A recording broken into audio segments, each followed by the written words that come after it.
a whole new Paimon after those 2 days in the hot springs. The Abyss kinda threw a wrench in our relaxation, though. Still, spending time here really has felt like a vacation. The Kaholasaurs are so nice and so fun to play with. Their bellies are super bouncy. Oh, and Atea's snacks were so delicious. She gave Paimon some for the road just this morning, actually. Yelling at some kids who got caught throwing stones in the hot springs, so not much has changed since we first met her.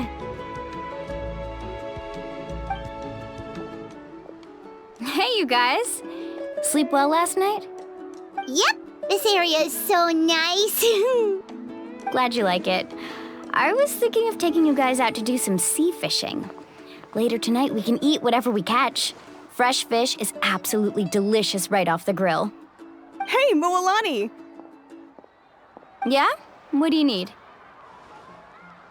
The team sent out to fight in the Night Warden Wars has returned. And Kachina? Is she back as well? Kachina fell in battle. But don't worry, the team was victorious, so the Rite of Resurrection will be held in the stadium soon.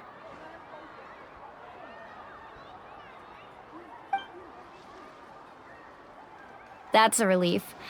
The Abyss is cunning, and it was her first time. Mistakes are bound to happen. Exactly. She deserves to hold her head up high. All right, thanks for letting me know. We'll head out in a bit. Jeez, she sounded a little anxious there. Had me thinking it was bad news for a moment. Mualani, you said the Abyss was cunning just now, but it seems like the Abyss just wants to destroy everything.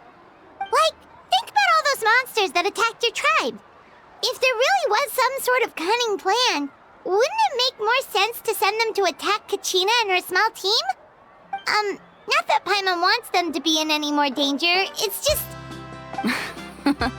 Relax, I get it. The Abyss is difficult to understand, that's for sure. At a glance, it certainly seems like the only goal is total destruction. The Abyss isn't a living entity after all, so what capacity for logic or planning could it possibly possess? But through our long history of fighting the Abyss, we've realized things aren't quite so simple. 500 years ago, the Abyss invaded Teyvat. You know about that, right? That's right. Khaenri'ah suffered greatly during that time.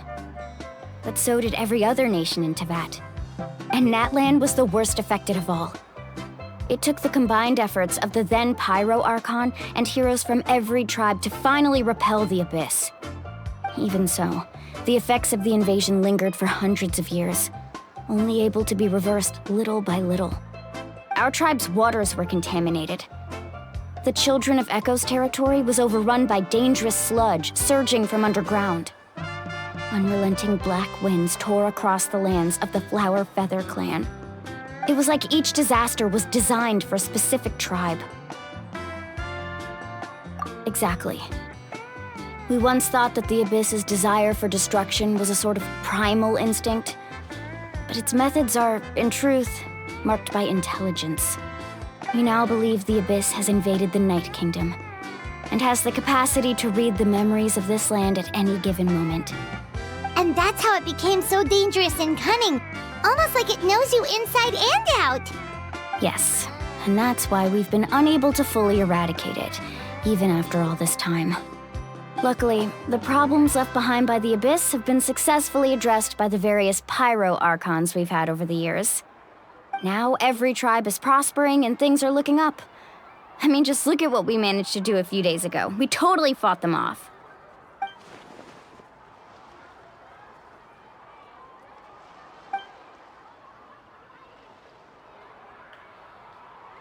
You must have had to sacrifice a lot to get to this point. Every battle, every sacrifice is in pursuit of a future where we get to stop fighting. Responsibility, duty, unavoidable burden. Everyone in Natlan views the war differently. But I believe we will be rid of the Abyss one day, and the efforts of all who fought against them will become a story for the ages. To think that my name could survive in ballads passed down to future generations, it's kind of romantic. Everyone has something that drives them forward, you know? We have to. Not only for ourselves, but for our future. Anyway, let's head to the stadium. Our fishing trip can wait until Kachina's back with us. The sea's not going anywhere.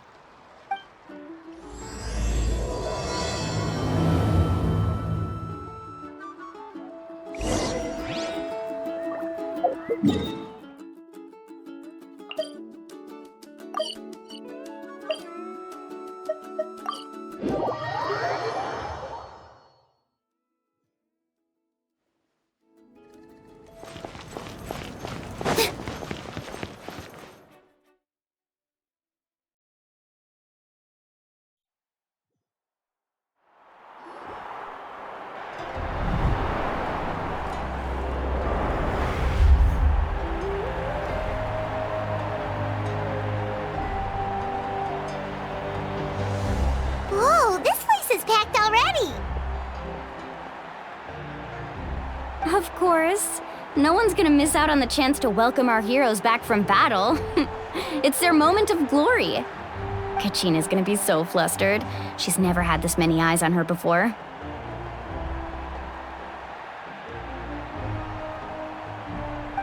Yeah, she doesn't seem like the kind of person who likes being the center of attention. Looks like I'm just in time. Kanich, you're here! Yeah, a commission ran longer than expected, but I made it. I heard about the incident with your tribe, Mualani. Is everyone all right? Yeah, it's all taken care of. Our new friend here's got some tricks up her sleeve, by the way. She's just as strong as Kachina made her out to be. Hey, look! Is it about to start? That's right. Someone will come out and recite a eulogy, and then we'll sing the Ode of Resurrection together. Come on, let's find a spot with a good view. When the singing starts, just follow my lead and you'll be fine. Let's go somewhere higher up so Kachina can spot us.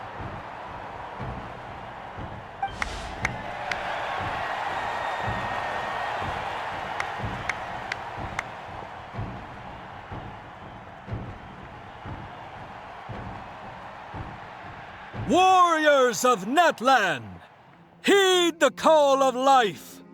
We are the inheritors of memory and legend. Those who grew alongside sun and wind. Those who forged our own destiny and future. That is Natlan's fire, the lifeblood of our nation.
I could not find Kachina within the Night Kingdom, or locate her ancient name.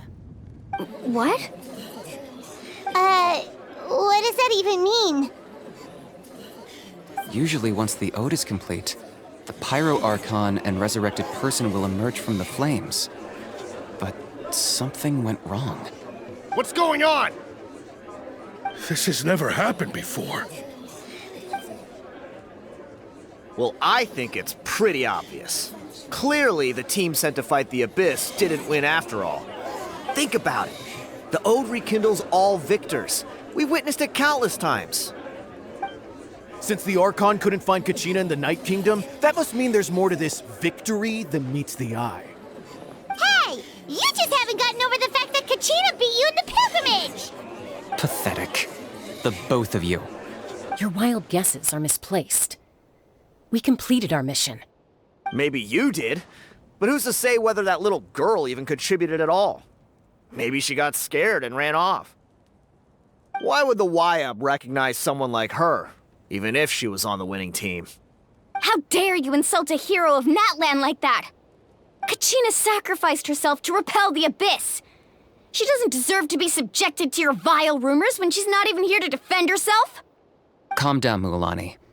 There's no point arguing with the likes of them. I can't just sit here and let them slander her like that. To insult a hero of Natlan, the person actually has to be a hero. You... Think about it, everyone. Who do you think is really at fault here? A girl who never should have even gone to war? Or the great Pyro Archon? Why would the rules of our nation suddenly stop working? That's true.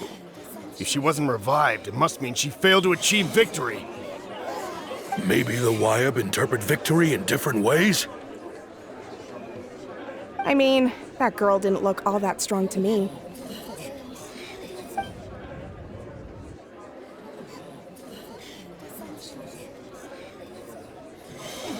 Kachina wouldn't have run! That's not like her at all! No, she's been waiting for this moment for too long. No matter how daunting the situation, no matter how scared she might feel, she's always the first person to stand up and face it head on.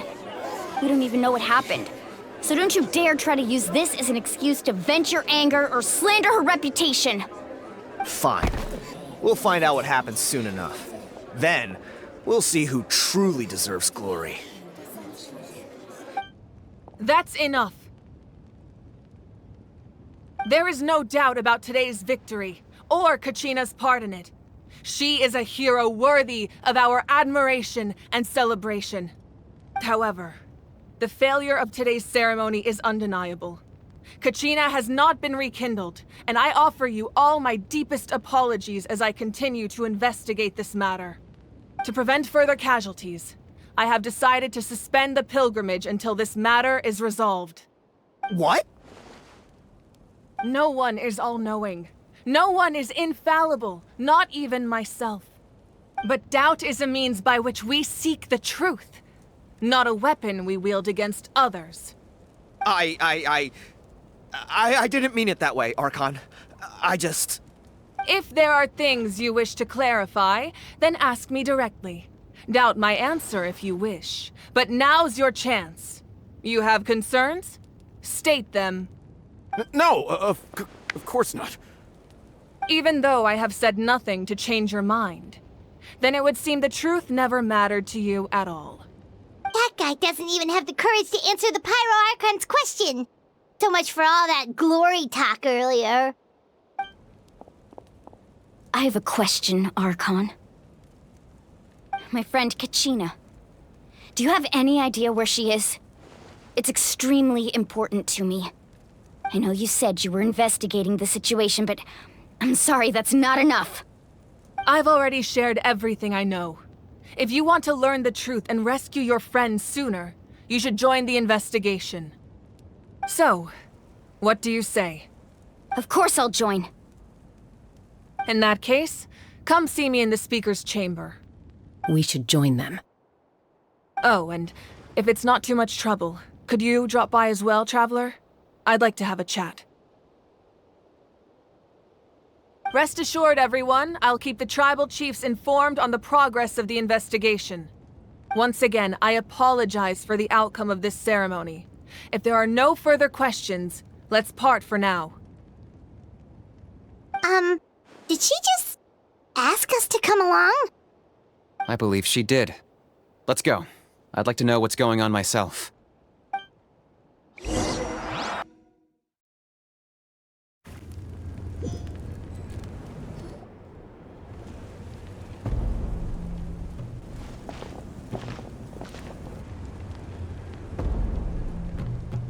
The situation is urgent, so I'll get straight to the point.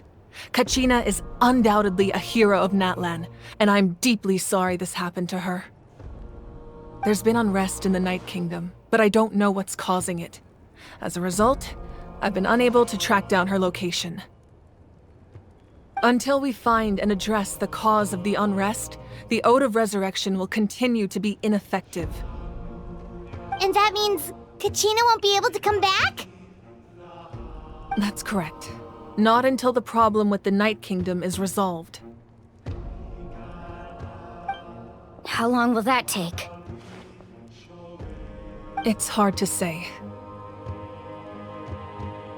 Kachina always dreamed of fighting the Abyss, of doing her part to defend Natlan.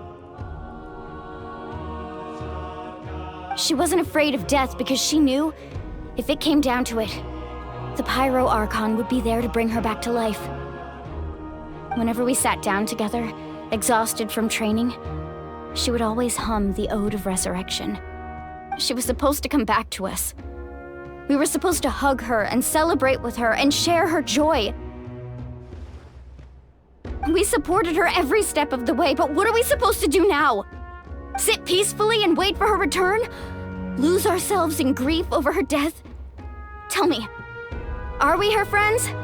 Or her murderers? That's not fair, Mualani. It's all right. I understand your rage and your grief. Kachina's life means a great deal to me, Mualani. Believe me, I want to bring her back as soon as possible.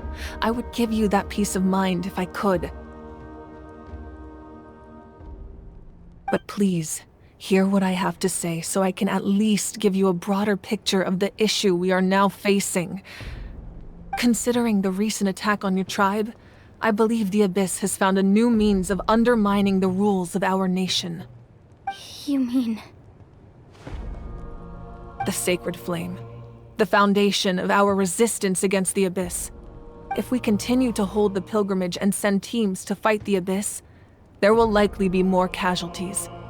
But if we stop altogether, the Sacred Flame will only grow weaker. The Abyss will scale up their attacks, and the tragedy we saw with the people of the Springs will only be the first of many. If we compare the two choices, the former seems to be the lesser of two evils. Sorry, I know that may sound harsh, but I bear the name Malipo. Weighing the costs is my duty. The raw truth can be cruel. But we need to understand it if we want to approach this rationally. But what would you say, Mualani? This is personal for you. And unlike Kanich, I dare say it's not a simple case of weighing up which course of action is less painful, is it? No. I can't choose between them, and I don't want to. Saying that one is preferable over the other is disrespectful to the people who suffered. You're saying it doesn't matter whether I suspend the pilgrimage. The consequences will be equally painful. Yes. What happened to Kachina breaks my heart. But I couldn't bring myself to sacrifice other people for her sake. And that is the crux of the problem. It's not simply a matter of choosing the lesser of two evils. Either way, there will be people who suffer. And the end result will be the same. Belief in the pilgrimage will waver. Once doubt has crept in, the people will no longer unite in battle against the Abyss. And that is exactly what the Abyss wants. Their ultimate goal isn't to break the rules that make the Ode of Resurrection work. It's to destroy the people's faith in them. To prevent what happened to Kachina from happening to anyone else, we need to suspend the pilgrimage. So that is my current plan. And in the meantime, I've made efforts to strengthen each tribe's defenses. Then, we have to find another way of strengthening the Sacred Flame to keep the Abyss at bay. This won't be easy. I'll need time to figure out the best approach. I understand your anger, Mualani, but I hope that provided some clarity, at least. Wow. Paimon thought things were gonna get heated for a second, but the Pyro Archon took the time to explain everything so patiently. I owe you an apology, Archon. I let myself get carried away earlier, and I'm sorry. You're right. We need to focus on finding solutions. We could always hold the pilgrimage without sending a team to fight in the Night Warden Wars. That way, we would still be able to fuel the sacred flame. I've considered that, but the two events have nearly always been linked. Without the chance to fight the Abyss, pilgrimage rankings lose their prestige, and competitor numbers will drop. With fewer participants, the amount of contending fire produced will decrease, and the vicious cycle will continue indefinitely. So, essentially, the Abyss has taken Kachina hostage.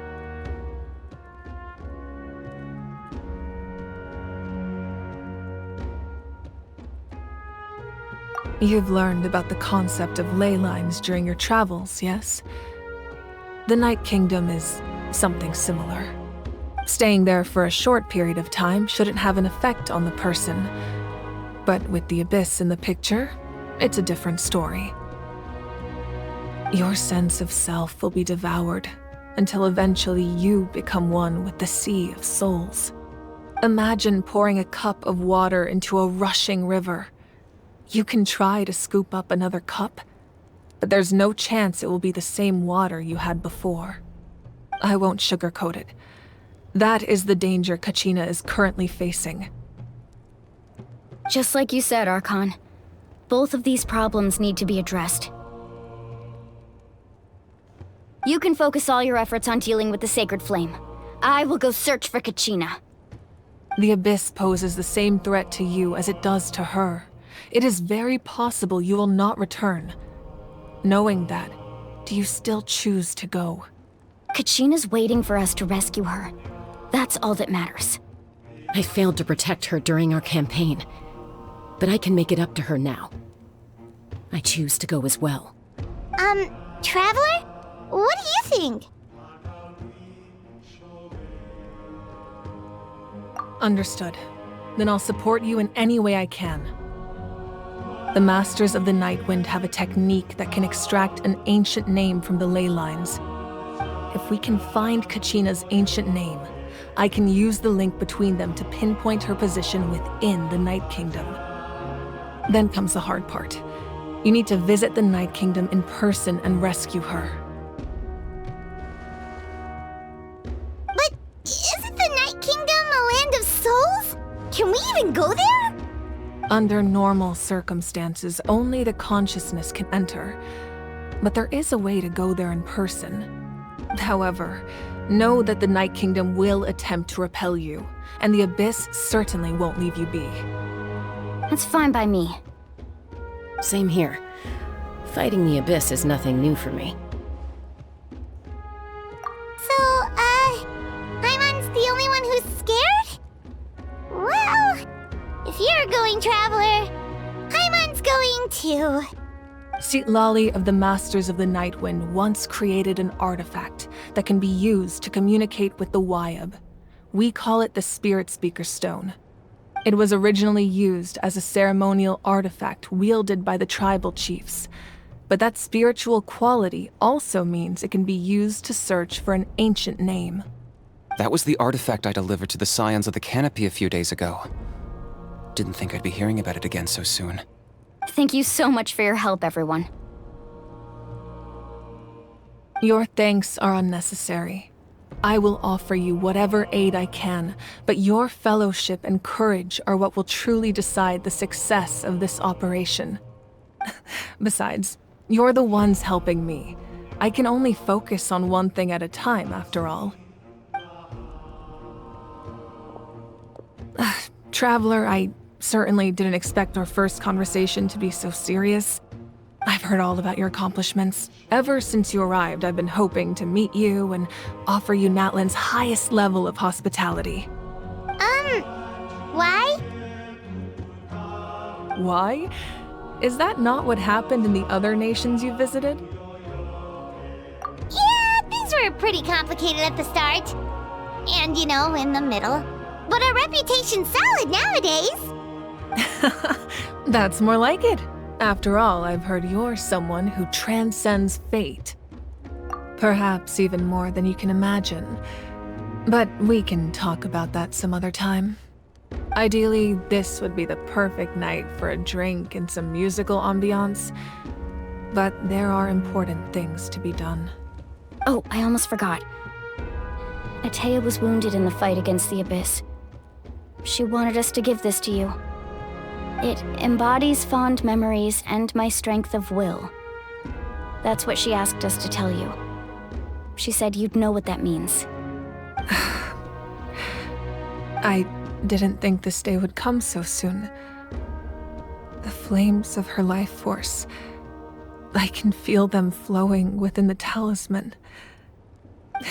If things were different, the two of us could have enjoyed the hot springs together while she gave this to me in person. We're supposed to be hot spring buddies after all. But don't worry. This talisman means a great deal to me. I'll take good care of it, and once this is all over, I'll pay Atea a visit.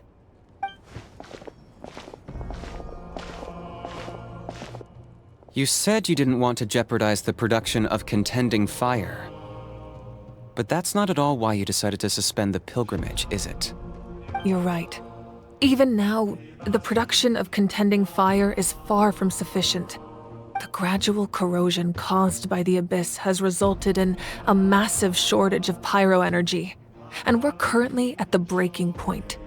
As things stand, the pilgrimage is a lost cause. Suspending it allows us to save our strength to defend the tribes. The Abyss has brought catastrophe to Natlan, and Kachina's disappearance in the Night Kingdom is a direct consequence of that. We can't let the general public know that. No. If the public learned that Natlan's destruction was close at hand, there would be immense panic. But if I said nothing at all, they would have continued to question the integrity of Natlan's heroes. Another simple choice. The latter was clearly the better solution. But you chose otherwise. I have never subscribed to the belief that the right choice is the one with the fewest sacrifices. Let's go. There's still a way for the sacred flame to last a little longer. You mean? Yes. Come with me.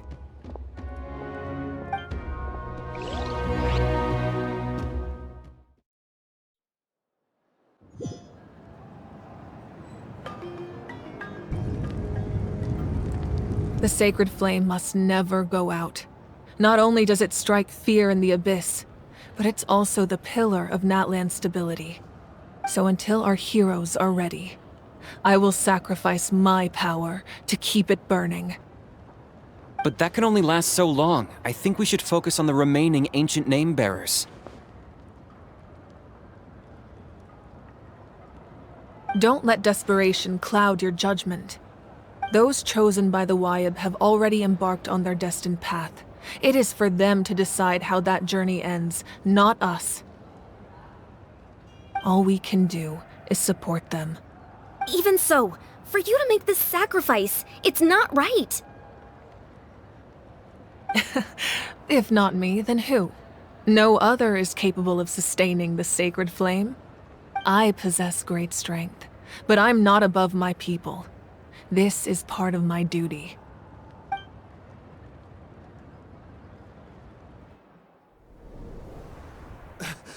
Archon! It's the Fatui!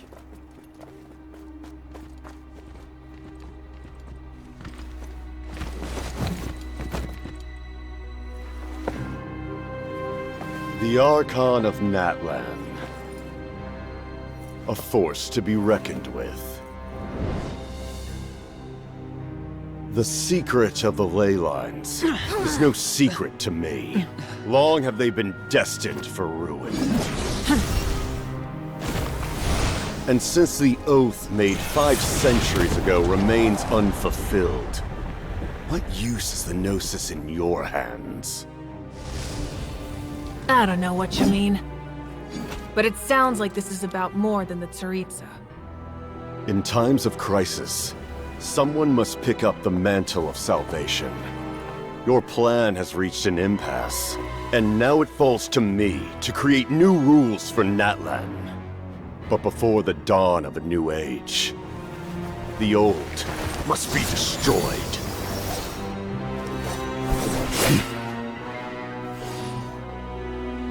I assume that's the end of your speech? Good. People like us. Let our blades do the talking!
Masters of the Night Wind.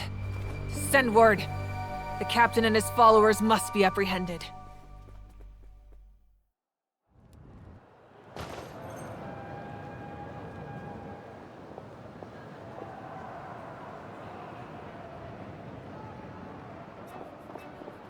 Are you alright, Archon? He was a formidable opponent. Exactly what I would expect from the first of the Fatui Harbingers. I never imagined someone could match you in combat. If the Tsaritsa sent him here, why would he bring up what happened 5 centuries ago? Yeah. And how much does he know about Natlan? The Harbingers are all driven by their own personal goals. The only purpose that unites them is collecting the Gnosis. But I'm sure the captain has his own reasons for being here as well. Whatever his motive, we should shift our focus to the Fatui. If they attack again, and we're not prepared, we're done for. No, we're running out of time. The wound I inflicted should hold him back and weaken him for the time being. Besides, I'm sure you noticed, the power that came to his rescue just now came from the Masters of the Night Wind. In other words, there are traitors among us. Not necessarily. This could prove to be a very valuable turn of events. When we exchanged final blows, I sensed an unusual presence within him. I'll need to investigate further. Kanich, go to the Masters of the Night Wind and look into who could have aided the captain. Speak to Sitlali. She should know. Of course, I'll head out right now. Do you still intend to... Yes, but fear not.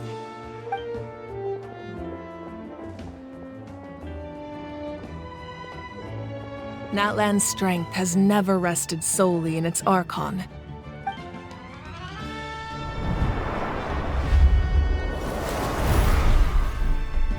Together we foresaw the only path that leads to our nation's future. We must trust in that vision now.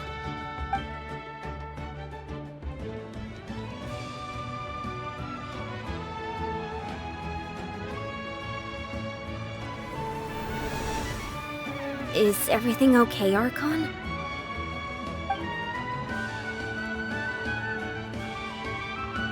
Completely fine.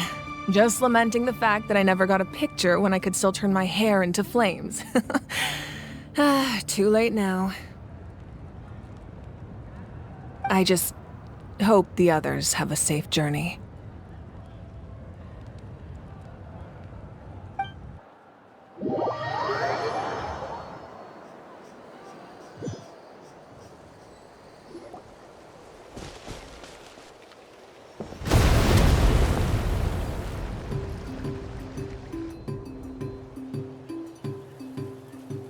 What's happening at the stadium? Did something explode? It feels like the Archon unleashed her power. She must be fighting a formidable opponent. Should we go back and check what's going on?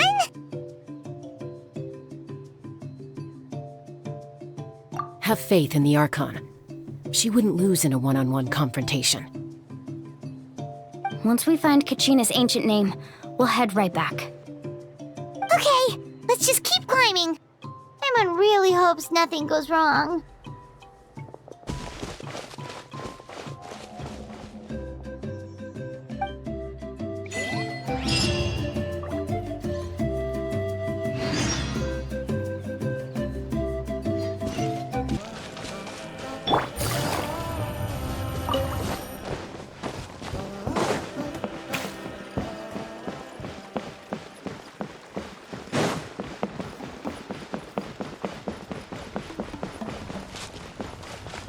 What can you tell us about the Scions of the Canopy? The tribespeople are very adventurous. Oh, kinda like us then! I'm not so sure. You don't strike me as the type to enjoy danger. The Scions of the Canopy are a bunch of thrill-seekers. They love extreme sports like rock climbing, rappelling, volcano parkour, or even bungee jumping without a rope while a Yunkusaur stands at the edge and uses its tongue to catch them. Sound like something you'd be interested in? Time out.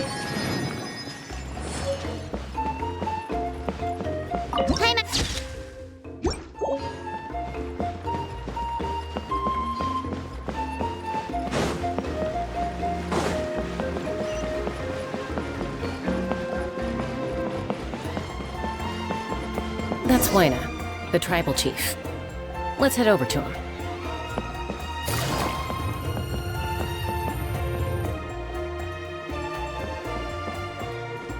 Chaska.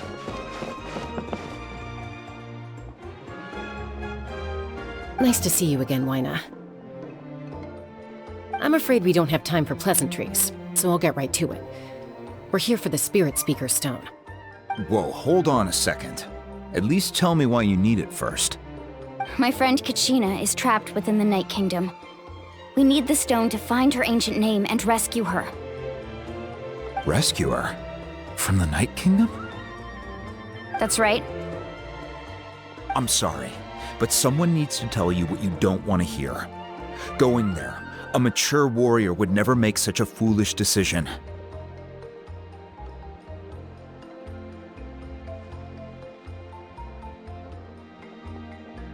The nature of battle is unpredictable. You never know how it's going to end. Losing a friend is tragic, but when that happens, the best thing you can do is focus on how to prevent further casualties. I appreciate what you're trying to say, Chief Wyna. But if the price of maturity is abandoning a friend in need, I'll choose foolishness any day. If Kachina's still holding on, then so will I. I thought you might say that. Is something wrong, Wyna? This doesn't seem like you. Life isn't complete without taking risks. That's always been your mantra. It's nothing. The Night Kingdom is a dangerous place. Can't blame me for checking if you were up to the task. If you're that determined, far be it from me to stop you. Here's the stone. Keep it safe, okay? It's not like we have a spare. Thank you. Huh. Seems like you two go way back. But aren't you from the Flower Feather Clan, Chaska? Oh, Chaska's a peacekeeper, so she's famous throughout the tribes. She's always the one people call to resolve conflicts, so we slowly got to know each other that way. Her younger sister Chuychu's always hanging around our tribe, too. She's helped us out a lot in the past. Oh, you have a younger sister? Yes, I'll introduce you to her sometime. But let's get back to business. Waina, how do we use the stone? As you probably know, your intended destination is completely different from the real world. The Night Kingdom is like a river flowing with concepts, and the ancient name you seek is like a tiny fish swimming downstream. In that sense, the stone is like a fishing boat drifting down the river, but the boat alone isn't enough. You need a fisherman experienced enough to steer it in the right direction. We couldn't do that ourselves? With a little practice, I'm sure you could. You have the strength and the talent. If you want to make sure this works, though, I could recommend someone to you. Who? Vichama, a legendary warrior and scout from our tribe. He's got a keen eye and a well-honed intuition. Even his ancient name means to seek. If you're fishing for a name, you're gonna want him on the boat. Vichama? Why does that name sound familiar? He's one of Auntie Atea's hot spring buddies. I've heard stories about him. Where can we find him? Ever since Malko passed, he spends most of his time gazing out at the scenery from the cliff tops. Follow the path that way, and I'm sure you'll find him. Thank you. We'll go look for him there. Good luck. I hope everything goes well.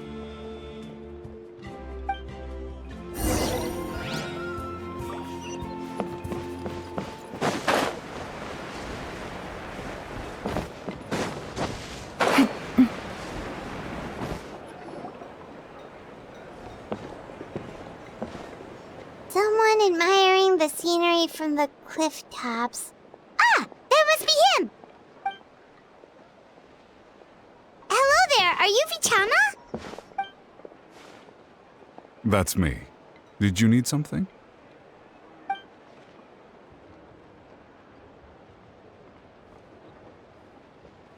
What?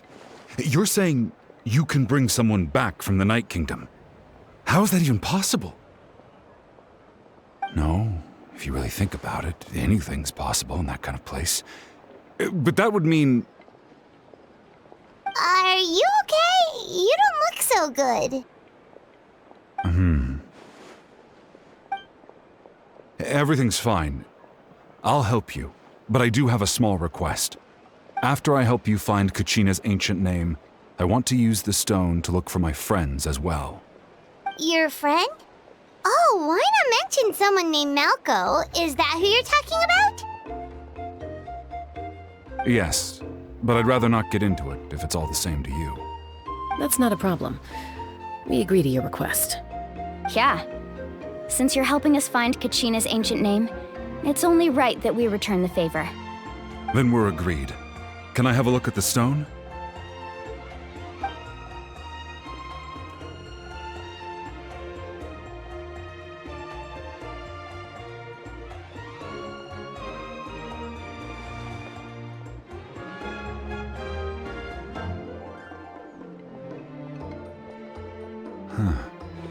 I see. From what I can tell, it functions almost like an abyssal pylon. Both connect the Night Kingdom to the living world. Once the connection is established, the abyss will come surging through the opening like a predator honing in on the scent of blood. So we have to be sure not to use it in a tribal settlement. Wow, you got all that just from looking at it? I just picked up on the basics, really. I still have no idea why it works. You said someone named Lali invented this. They must be a genius. I'll go find an open area and start setting things up. In the meantime, I need you to get 2 things for me. We'll go right away. What do you need? First, I'll need some hook ropes. Pretty much every store around here carries them, so no need to go anywhere special. Oh, and I need to build a net out of them, so make sure you get a good amount. Wait, are you saying you're going to use a real net to catch Kachina's ancient name? How does that work when one's tangible and one's not? By creating something tangible in our world, like a net, we can create a connection to a corresponding concept in the Night Kingdom. Basically, I'm going to use the concept of a net to catch something equally intangible, an ancient name. Oh, I see. What about the second thing you needed? Right. I need 2 chunks of obsidian. Once we bring the ancient names into our world, we'll need a place to store them. Normally, you can only get obsidian from the Children of Echoes, but I heard there's a traveling merchant from that tribe around here somewhere, so maybe you can try your luck there. Gotcha! Alright, let's split up. See that clearing? Let's meet over there when you're done. Oh, and you can send someone with me if you want. In case you're worried I might take the stone for myself. What do you think, Chaska? There's no need. Lena spoke highly of you. That means you're trustworthy. I appreciate it, even though that doesn't mean much to me anymore. Anyway, it'll take some time to set everything up, so no need to rush. I'll see you in a bit.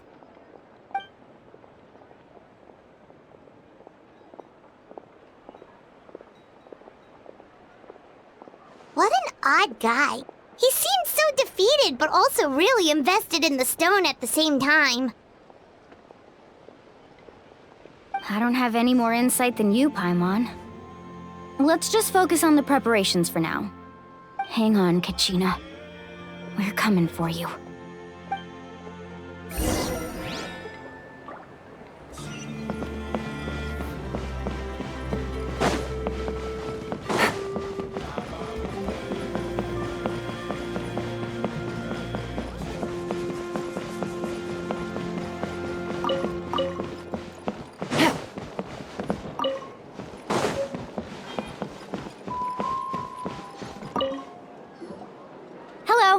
Do you have any hook ropes for sale? Hook ropes? As in rock climbing equipment? Yes. How much for your whole stock? Oh, the whole thing? Let me see. That would be 30,000 mora in total. Deal? Deal. Wait, really? What, you want me to drive down the price? We just need these as fast as possible. Thanks. Oh, no problem at all. I'll even pass along some information on the house. These ropes are usually used by rock climbing enthusiasts. If you want to learn, Roka's the person you want to ask. All right, that's everything. Here you go. Now we need the obsidian. Let's go talk to the traveling merchant Bichama mentioned.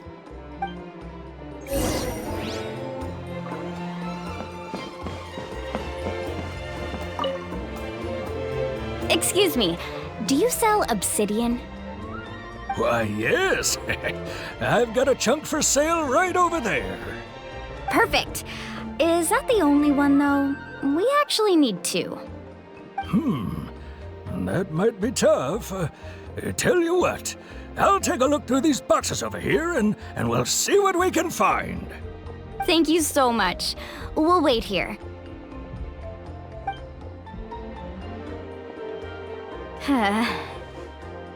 Relax. Everything's going according to plan. I know, it's just... I could tell Bichama feels the same way about his friend that I do about Kachina. I hope this chunk of obsidian isn't the only one. Kachina always carries all sorts of shiny stones with her. If I was the one trapped in the Night Kingdom, she'd have a whole pile of obsidian ready in a heartbeat. Well, would you look at that? I did bring an extra. Here you go, young lady. How does it look? Perfect! Thank you. How much do I owe you? If you hadn't shown up, these stones would have just sat here collecting dust. I'll take 3,000 mora for both. Here you go. By the way, I heard you mention Vichama just now. You running an errand for him, then? How's he doing? Malco's been gone for 5 years now. It's about time he started to move forward. Do you know what happened between them? I heard about it in passing while I was out drinking one night, but I don't know all the details. Vichama and Malco grew up together, and even made a name for themselves together. Malco was an amazing fighter, capable of knocking out multiple opponents in a single hit, while Vichama excelled at scouting and analyzing the battlefield. The two made an excellent team, and managed to beat back the Abyss several times. 5 years ago, they both emerged triumphant in the pilgrimage, and were placed on the same team to fight the Abyss. But on the eve of battle, the Abyss launched an attack on their tribe, and Vichama suffered an injury to his leg while attempting to rescue someone. Then what happened? The team agreed that he couldn't fight the Abyss in his condition. Vichama didn't argue. He knew going to the front lines with an injured leg would make him a burden in battle. So they raised the issue with the Pyro Archon, and she agreed to let him stay behind. It's just, Malco and the others ended up facing hordes of abyssal monsters in numbers that far exceeded anyone's expectations. The team made an error in judgment, and they fell to the onslaught. Vichama went into a deep depression after that. He blames himself for everything. Oh, you're not wrong. But it's possible he chooses to blame himself. Not because he did something wrong, but because he wasn't able to do anything at all. I've tried convincing him to move forward, to stop dwelling on the past. But the shadow of Malco's death hangs over him still. The Abyss has caused so much suffering, and some wounds never heal. I wish there was something he could do to make himself feel better, but... anyway, that's the gist of it. Maybe you could help him talk things through sometime. I would really appreciate it.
Did you get everything? Yep, it's all here. When do we start? I've made all the necessary adjustments, so we're good to go. As agreed, I'll help you find Kachina's ancient name, and then you return the favor. Go ahead. Yes. After Malko fell, I scoured the battlefield to see what happened. It turned out he wasn't bested by some impossibly powerful foe. He was dragged to his grave by the sheer number of enemies. If I had been there, I would have been able to sense the danger. I could have warned them not to advance. I've always blamed myself for what happened. But when you told me about Kachina, I realized there's a chance Malko might also be alive, fighting for survival in the Night Kingdom. But that happened several years ago, right? The Pyro Archon said all life within the Night Kingdom eventually becomes one with the Sea of Souls. There might not be much hope, but I still have to try. Malko and I promised each other, even if we never managed to root out the Abyss for good, we would fight together until the end. All right, let's get to it. I'll start searching for the conceptualized version of Kachina's ancient name. If you see any fragments scattered around the area, please collect them.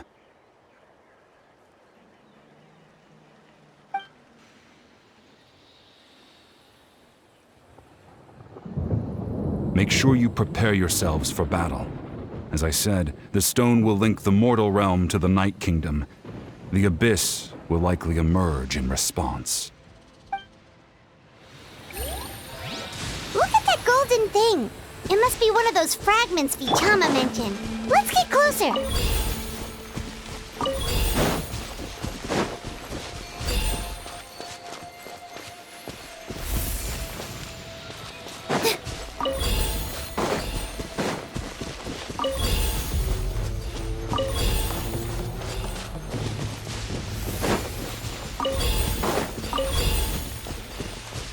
Whoa, monsters incoming! Watch out, everyone!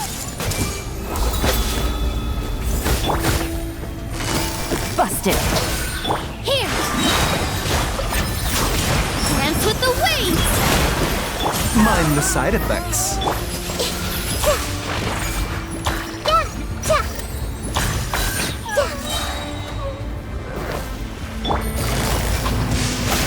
Game's up. Fun's over. With all my strength! The doctor was...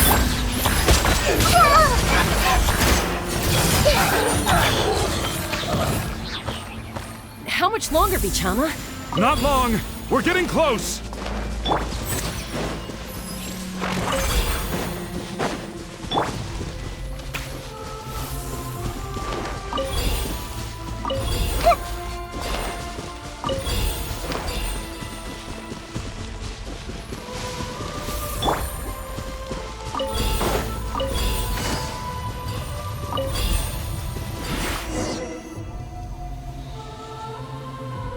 Vichama!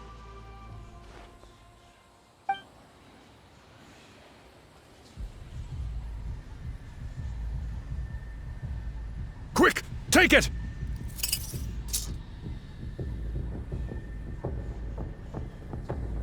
I found Kachina's ancient name. Hang in there, Malko. Just a little longer. Something's not right. The power of the Abyss is getting stronger. The Abyss is corroding his body! Vichama, you can't keep going, you'll die! I should have died 5 years ago. I just need a little more time. Please, I'm almost there. Thank you.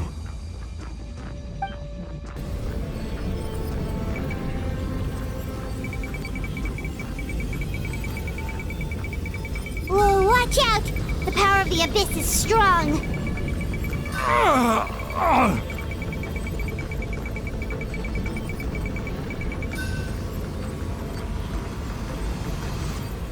This power. Hanging in there? Malko. No! Why can't I find him? Why? We can't wait any longer. Pull him away from the stone, Mualani. I already tried. but the power of the Abyss has him in a chokehold. It's like he's tied to the stone with an invisible rope. In that case, we have no choice. I'm sorry, Seat Lolly. Get back!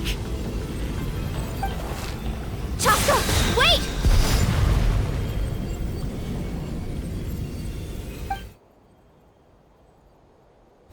Ouch! What happened just now? It looked like the Spirit Speaker's stone was... The stone's power was spiraling out of control. The only way to stop it was to destroy it. You were all caught in the shockwave of the explosion. You might feel dizzy for a while, but that's normal. Give us a heads up next time, will you? You're lucky we managed to dodge it in time. I thought I said to get back. Yeah, barely a second before you made it go poof. Not everyone has your reflexes, Chaska. We were this close to getting dragged into the explosion. Okay, I'll be more careful next time. At least Kachina's ancient name is still in one piece. Wait, where's Vichama? Vichama! Vichama! I couldn't find Malko's ancient name. It must be completely gone by now. Once your ancient name disappears, there's no coming back. From the very beginning, I knew there was a slim chance, but still. And now... it's too late to save him. From the minute he left that day, it was already too late. Vichama.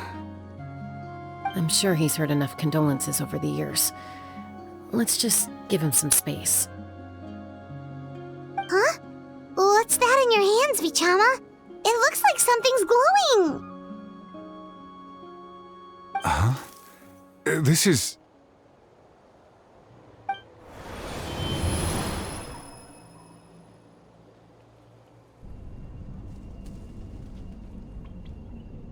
Hey, Malko.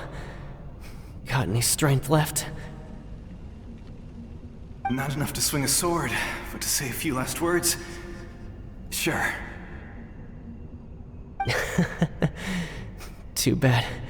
No one will get to hear them. I never thought I'd actually die on this mission. Not that I'm afraid to die. It's just... hard. Thinking about my mom's face when she hears the news. Guess I have something to be thankful for then. My parents died a long time ago. They won't have to mourn me.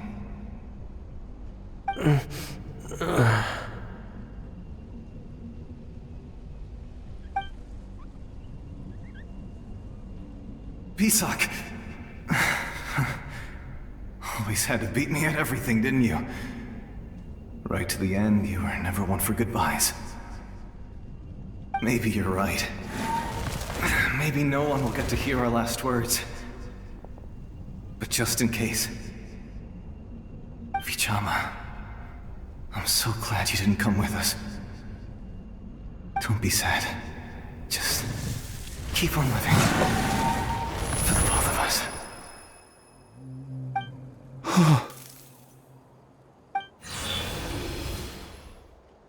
Was that a memory? Seems like we were able to salvage something after all.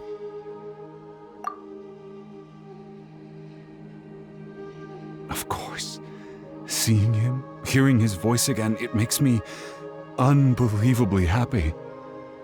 But it also brings with it an even deeper pain. A deeper pain? Why? Malko was always the type to put on a brave face. But in that memory just now, his hands were shaking, and his smile was forced. For all these years, I regretted not being able to fight alongside him to the end. And now I know, at the end of his life, he was thinking the same thing. Vichama. I'm fine. Actually, I heard Chief Wyna wasn't really on board with your plan to go to the Night Kingdom. When you asked for my help, I hesitated too. I knew helping you find your friend's ancient name meant leading you one step closer to danger. But I also understood why you had to try. Everyone has regrets in life, but not everyone gets the chance to make up for them. Once allowed to fester, guilt strips us of our most valuable qualities as warriors. In that sense, we might as well choose the braver path from the very beginning. If I could do it all over again, I would have followed Malco to the front lines no matter what. Even with an injured leg, there were still things I could have done. That way, even if the outcome stayed the same, I still would have fought alongside him to the end. There are critical junctures in life, and if you don't seize the chance to act, there's no going back. That's something I had to learn in hindsight, but you're still at the crossroads of your journey, so I hope you can walk away without regrets. Thank you, Vichama. I feel even more determined now. Kachina will come back to us. I'll make sure of it. I promised I would find her, and I intend to keep that promise. That's good to hear. Strange. My body, it's... Once abyssal corrosion enters the body, a portion will fuse itself to your internal organs. Even though the Traveler possesses powers of purification, the corrosion can never be fully eradicated. Thanks to her, though, you are only briefly exposed. Slowing your breathing and controlling your emotions should help you keep the symptoms in check.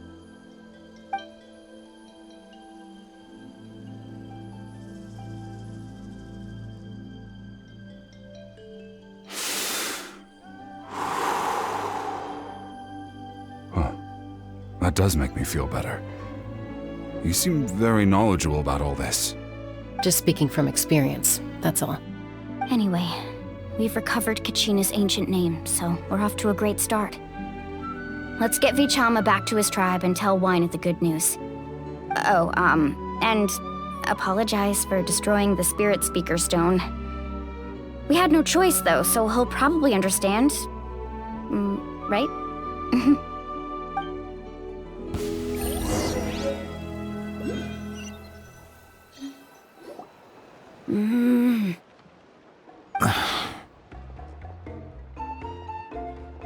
Koichi, are you really gonna just stand there like that? I don't know what you want from me. I think you know exactly what I'm trying to say, Uncle Wyna. I can hear it in your voice. Honestly, it's just one thing after another with you two. They're back.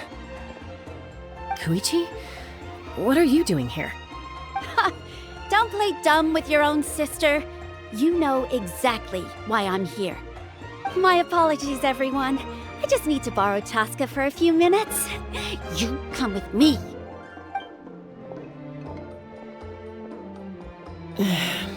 I'll be just a moment. Who is that? Koichi, Chaska's younger sister. Although the two aren't actually related by blood, it's kind of a long story. It's not really my story to tell, but I guess it's not a secret. You see, Chaska was actually raised by cuckoo sores. She was afflicted with a rare disease when she was a child, and abandoned in the wild as a result. The Abyss found her out there, all on her own, and tried to devour her. But in the end, all that did was trigger her will to live. That strength of will pushed her to survive, but it also planted a seed of conflict within her. Eventually, she was adopted by the cuckoo sores. Wherever they went, she followed, getting into fights right and left. For some reason, Paimon can totally imagine that.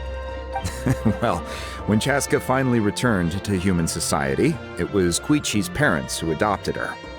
At the time, Chaska still had a habit of getting into fights, so Koichi was always taking her around, apologizing to everyone. Ah, I remember those days. One of those fights was definitely with me. But, you know, kids. You're fighting one minute and your friend's the next. Eventually, she found a way to rein in that desire to fight. And now she's who people call to resolve conflicts. She's known as the Peacemaker. It sounds like she still argues with Koichi, though.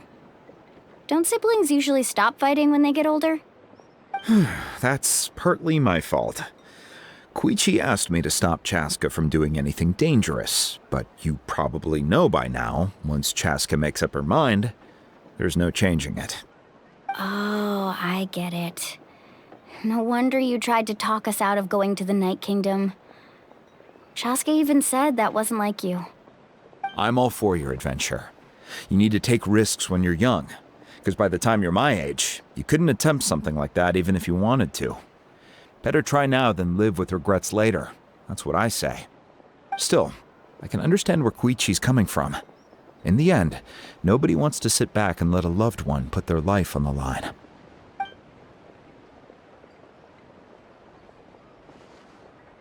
All right, it's just the two of us now. You have 1 minute to explain yourself. I don't have anything to say. You don't have to approve, but you should know I only do what's necessary. That attitude is exactly the problem. It's like you don't care. You try to sneak off to the Night Kingdom behind my back and then play it down as if it's just a trip abroad. Well, technically I am going abroad, right? Again with the excuses!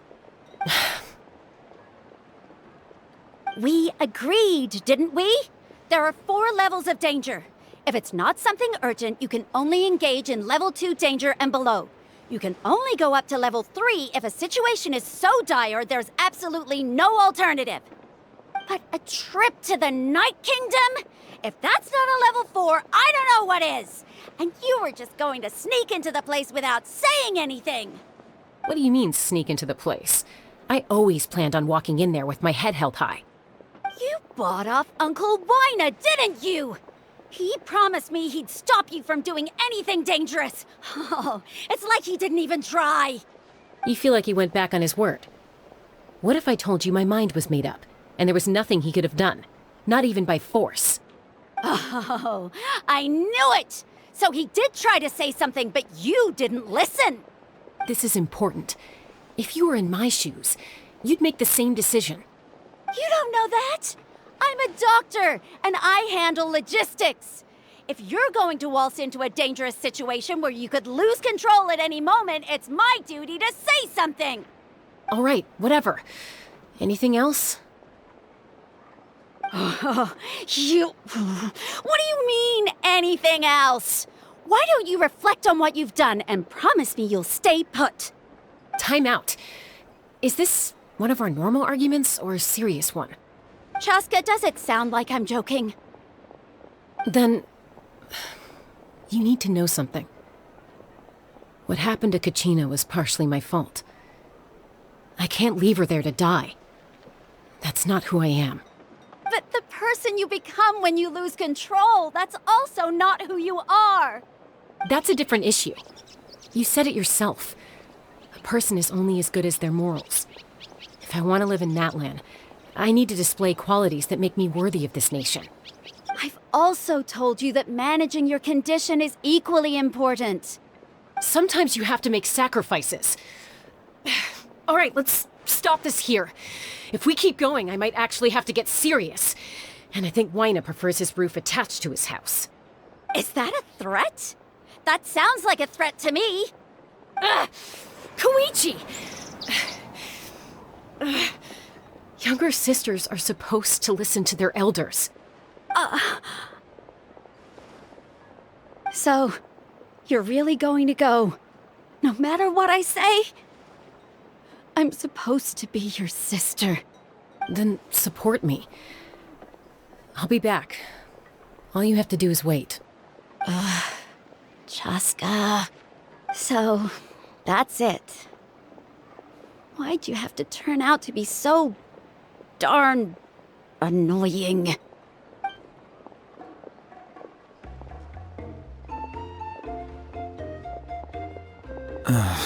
You two are something else.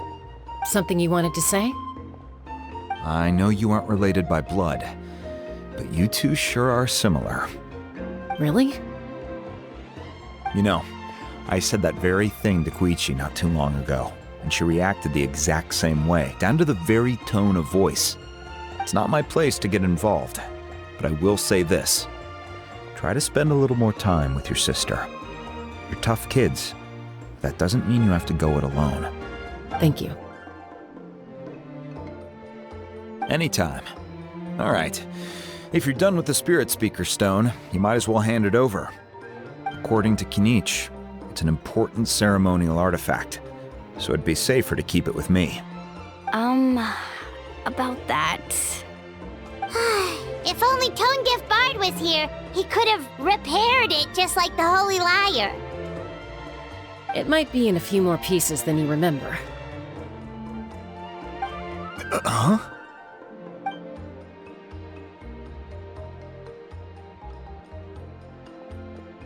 I see. Sounds like it was an urgent situation. If someone's life was on the line, then you had no choice. Still, Citlali's going to be a nightmare to deal with now that you've broken her stuff. I'll explain everything to her later. Stay safe out there in the Night Kingdom, okay? I'll wait here for your safe return.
We're back! We found Kachina's ancient name, too!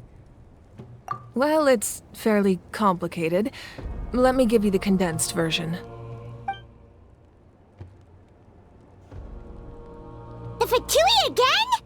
We can't go anywhere without them causing trouble. But what if the Fatui finds out you've lost your power?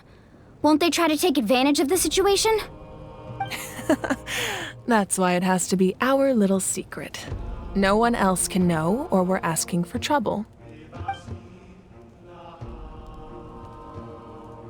Look, I wish I could offer you some sort of consolation, but I won't lie to you. With multiple factions closing in, there's nothing comforting about the situation we're facing. Still, all you need to do is focus on your goal. You can leave the complicated matters to me. I can also step in on the Pyro Archon's behalf. There's a limit to what I can accomplish, but I'll help you however I can. There's no need to be so modest, Yan-san. Your incredible strength has long been a well-known fact. You're the pride of your tribe. Archon, I'm sorry about before. You have so much on your plate, so much that you have to worry about. But all I could do was focus on my own feelings. You have nothing to be sorry about. We all get overwhelmed by our emotions, myself included. Your reaction to Kachina's disappearance, I understand that feeling very well. Well, now that we have Kachina's ancient name, let's go track her down. Follow me.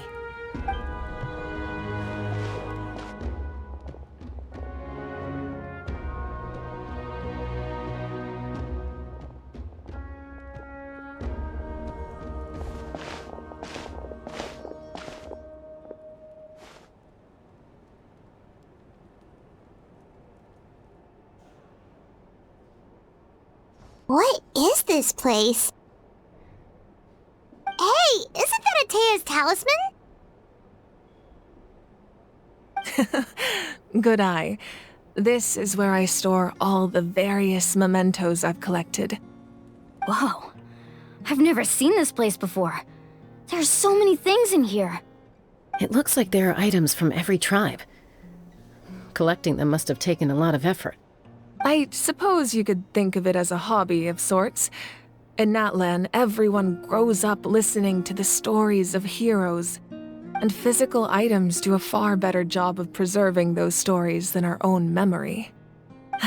Now, I still have some preparations to make for the ceremony, so feel free to take a look around in the meantime. If you're curious about an item, I'm more than willing to tell you about its origins.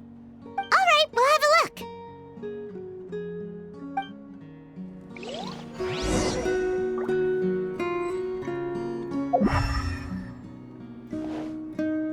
This flower looks like it's thriving. You must be good at taking care of plants, Archon.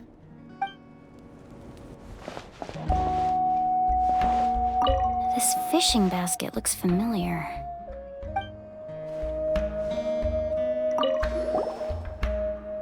Hey, there's a fishing rod here. It must have belonged to the people of the springs. That's right. It belongs to a legendary fisherman named Matavaru. I have his entire set of fishing equipment, actually. He and I met in a tavern.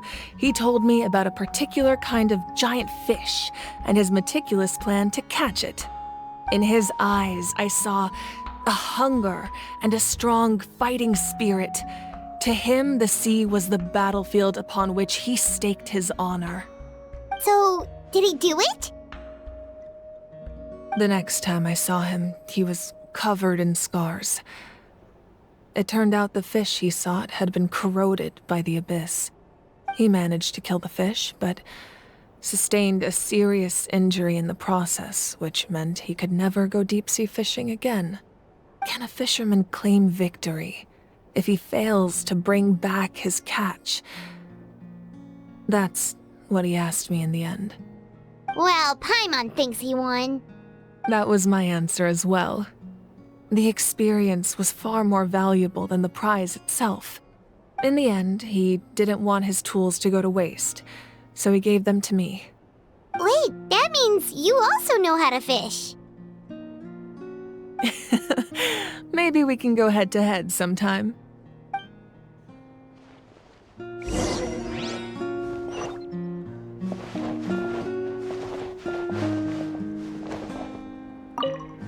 Make sure to handle everything with care.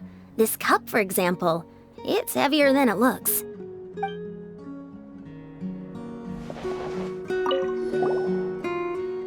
Whoa, that belt is bigger than Paimon's head!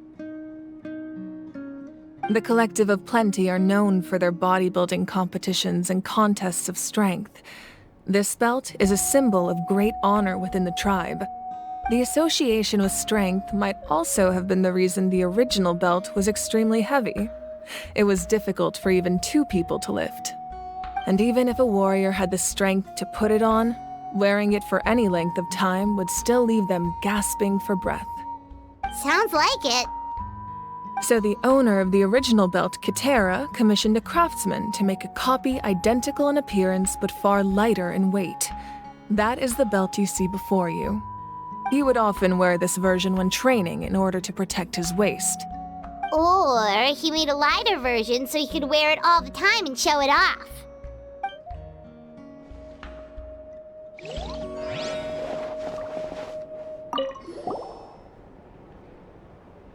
There are so many jars and potions around here.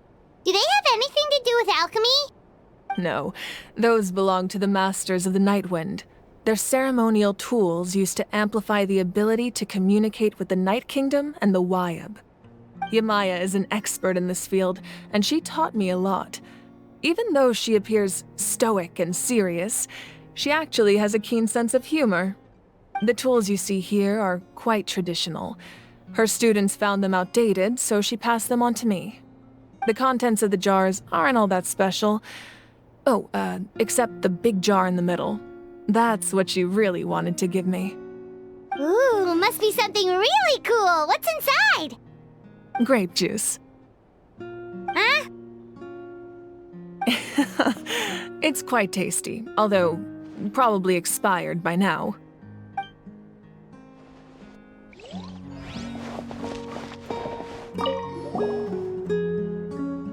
Atea's talisman? I'm sure you're familiar with this one already. Atea was rarely ever without it. The talisman brought her a lot of luck in battle.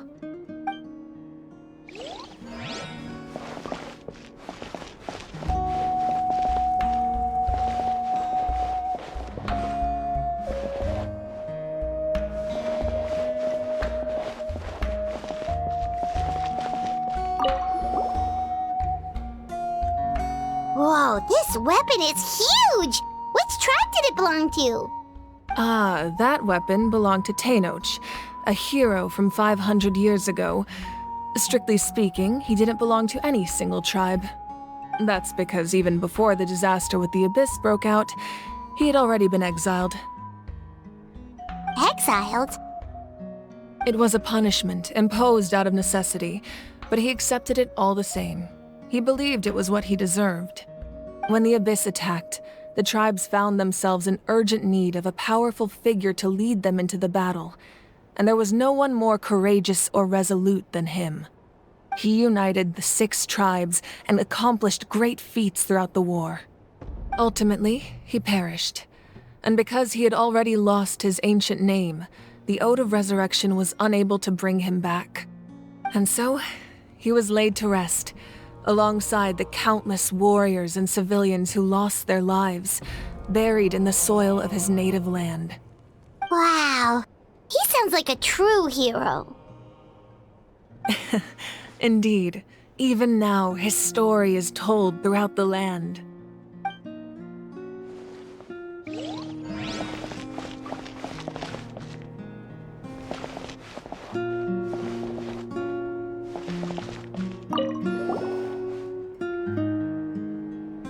The powder still needs some time to settle, so let's wait a little longer.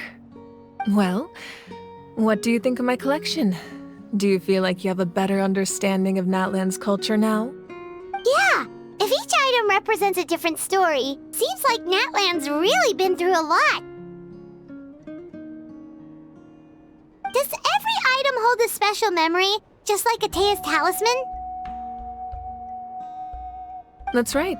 The items in my collection actually serve a similar purpose to the ancient names passed down among the tribes. They demonstrate the true shape of time. The shape of time? Most people perceive time as a linear concept, almost like a straight line that can only move forward. We cannot change the past or predict the future. But there's also a different theory, one that I believe to be closer to the truth. Namely, that the past, present, and future all exist at once. At once? Paimon's not sure she understands. Let's say your journey ended right now. Thinking back on your experience in each nation, which one would you say was the most important? Exactly. Even at the end of your journey, the things you experienced along the way don't cease to exist. They become part of who you are. Take out a portion of that journey, and you would likely make very different decisions, and eventually arrive at a very different destination. The future is the same way. It exists even though it has yet to come to pass. We just lack the means to perceive it. Of course, there are those with the power to foresee the future. They simply call it by a different name. Fate. You're quite familiar with that concept, I would imagine. That does kinda make sense. The future hasn't happened, but already exists. Humanity excels at living in the present, but too often we forget the past and neglect the future. While the pilgrimage and the Night Warden Wars lead us to a better future. Only by uniting the people of Natlan across countless eras can we fight back against an enemy as formidable as the Abyss. To come up with such a set of rules, the first Pyro Archon must have possessed a level of insight I can only imagine. That's correct. At first, he was a mortal man with no special power. After he ascended to the divine throne, He used it to borrow power from the heavens and establish the rules of Natlan, namely a framework through which ordinary people can ascend to Archonhood. By holding the pilgrimage, we're able to determine the strongest among us, and when that person ascends to the divine throne, their inner flame will awaken. In addition, the sacred flame will grant them significant knowledge and memory of this land. After all, that's how I came to know everything I just told you. So, it all comes down to the power of the divine throne and the rules. Wait, is that a family portrait? Yes. That's my mother, father, younger sister, and the little saurians we raised. I turned a piece of my dad's leather armor into a canvas and commissioned a famous artist to paint our likeness. Your sister is so cute! It looks like the two of you are really close. Paimon was having a hard time thinking of an Archon as an ordinary person, but seeing this portrait, it kind of makes sense now. It really doesn't look like there was anything special about you before. Oh, wait, is Paimon allowed to say that? A little late for that question, don't you think? Sorry! Paimon's so sorry! Paimon's mouth works faster than her brain sometimes! It's alright. I'd never get upset over something like that. No matter what others may say, my past is a precious part of my identity. I'm forever proud of the life I used to lead. Becoming the Archon doesn't mean you sever ties with your family. The position just comes with a lot of responsibilities, so it impacts how often you get to see them. My father made the most delicious stew, so my sister would often bring me a large pot of his cooking, and he would sit on a blanket and eat it together. One time, we didn't close the door securely, and the saurians you were raising ran into the room and knocked over the entire pot. My sister immediately burst into tears. The two troublemakers were going for the meat, but when they saw my sister's distress, they froze on the spot. I still remember the way they laid there, sulking like a pair of children, even after making such a mess. It was frustrating, but in the end, all I could do was comfort my sister and move on. Wow. Isn't that what being a family is all about? I think about that story a lot, actually. As the Archon, I made a vow to defend this nation, and experiences like that, they remind me exactly what I'm trying to protect. Well, what happened after that? This portrait looks pretty old. Your sister must be all grown up by now, right? I believe she ended up working as an architect and artist. She built many houses and crafted many beautiful works of art. Anyway, that's enough about me. Now that the powder is settled, we can begin. Ian-san, Mualani, Chaska, over here, please. Place the ancient name up there, and then we'll begin.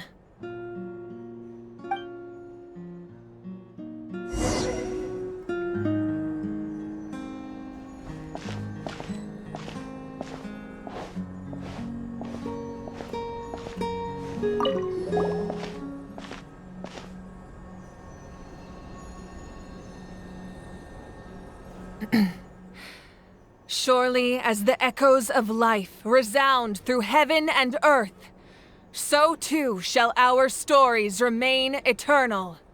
Ancient name, take us to your fated bearer. Allow her to answer our call.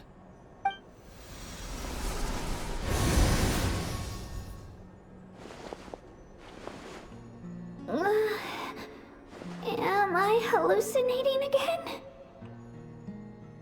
Kachina! Are you okay? Huh? I'm not seeing things, am I? Is the Abyss playing tricks on me again? It's okay, Kachina. It's just us. We're trying to find a way to bring you back. Everyone, you have to listen to me.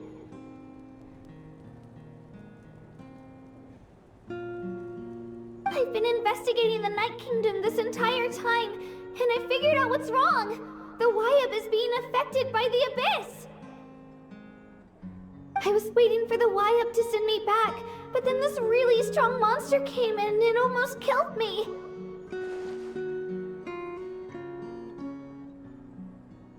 The Wyup saved me, even though its power is weakening, so I've been hiding from the monsters while trying to find a way to help. The Night Kingdom has become a huge mess, though. I keep hearing these awful sounds and seeing really horrible things. Don't listen to those sounds, Kachina. The Abyss is trying to strip you of your sanity. All you need to do is stay safe and wait for us. We'll be there shortly. It's okay. I feel so much better now that I've had the chance to talk to you guys. You don't need to worry about me. I've never been strong or special at all, really.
So we're underneath Natlan right now? It looks nothing like Paimon was imagining. That's because in the distant past, Natlan was home to an incredibly advanced civilization ruled by dragons.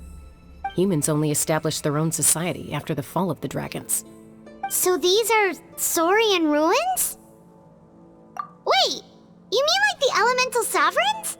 They had their own advanced civilization? Yes, a really long time ago. Very few records have survived until now, so no one really knows what the devices here are for. These ruins have been abandoned for a long time, but with the recent increase in Abyss activity, the installations around here have somehow been activated again. So what you're saying is, we're not in for an easy trip to the Night Kingdom. No. It's going to be obstacle after obstacle from here on out. Why are you all laughing like that? It's creeping Paimon out. It's the pre-adventure excitement kicking in, right guys? Of course. I'm eager to get started. Then let's go. We won't let anything stand in our way.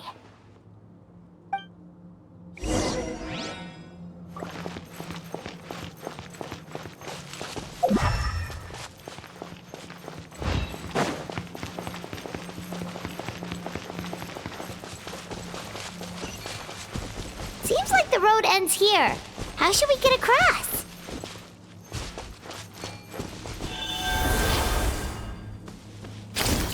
As a professional trainer, I think you could stand to build up your endurance, Paimon. Professional trainer? Paimon thought you were a warrior from the Collective of Planning. Well, that goes without saying.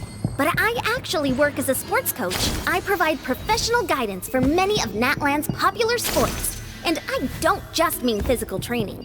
I design nutrition plans as well. Ah, so basically no sugar, no soft drinks, no grilled meat. Yeah, we'll be here all day if you list them out one by one. It's much faster to just focus on what's good for you. Such as? Vegetable juice. One. Those guys look familiar. We've fought them before. Let's go. Show no mercy.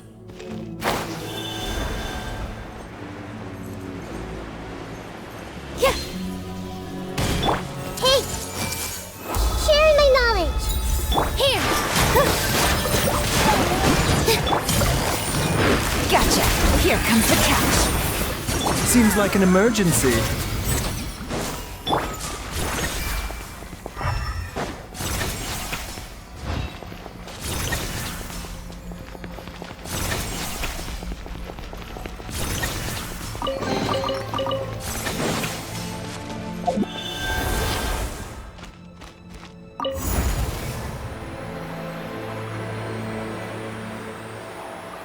Oh, the place we need to go seems really high up.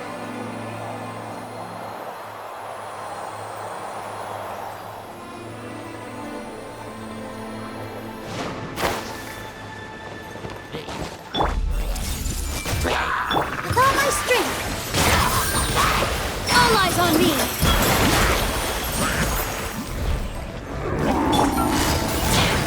Quietly now. Things are about to get dicey. Grow! I'm seeing stars. Yeah.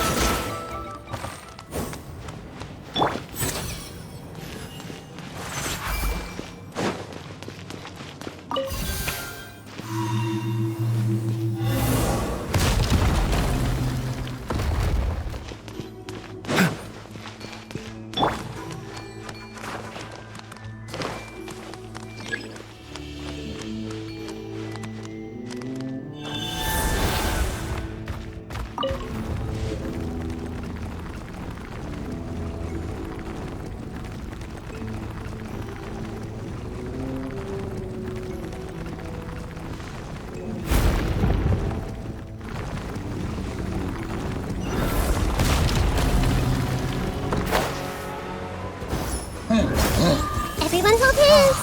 The Temple of Wisdom! Gotcha! Game's up. Fun's over. I see everything! No!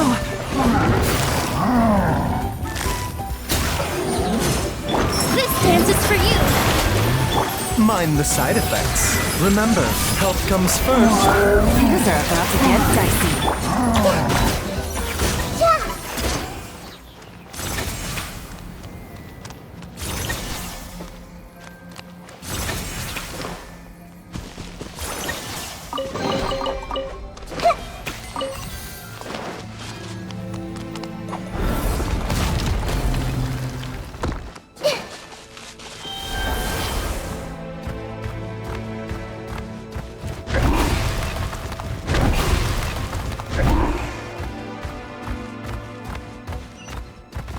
is the final stretch. We just need to climb up, and we'll be there. Nothing to it. Easy for you to say.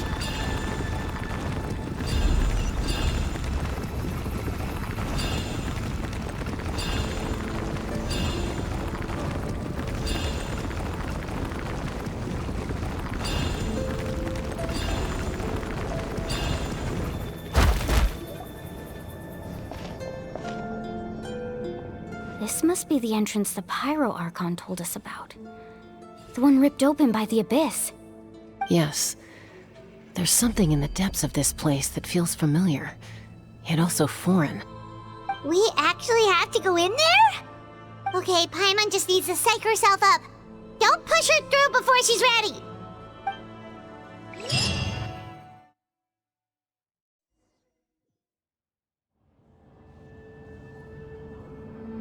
Hey! You don't have to drag Paimon! You're pulling too hard!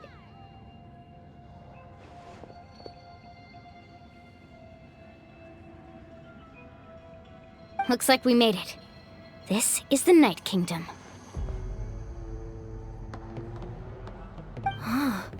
It looks so different from what I imagined in the stories. That overflow of energy is probably what trapped Kachina here in the first place. From this point forward, everything we know about the real world no longer applies. Anything can happen here. Paimon's more worried about how we're gonna make it out. We obviously can't go back the way we came. Do you see that patch of light on the ground? It's shining down from that fissure in the sky. Oh yeah, right in front of us. So that's coming from up there? Oh, it's so high up. Did we really fall that far down? Just like I said, our real-world knowledge doesn't apply here. We fell all this way, yet came out completely unscathed. If this was the real world, we'd have to climb our way back up to the entrance. But here, all we have to do is stand underneath the light and offer a prayer. That's it? Right. We still got a job to do. So that means all we need to do is find Kachina and bring her to this location. Exactly. This light is streaming in from the real world. It's a link between the two realms. The terrain looks difficult to navigate, and the visibility's not great either. How are we supposed to find Kachina in these conditions? Yeah, these floating black things don't look super friendly either. Those are all manifestations of abyssal power. Be careful. Ghost! A talking ghost! Calm down, I'm here to help. You're the ones who helped Vichama, right?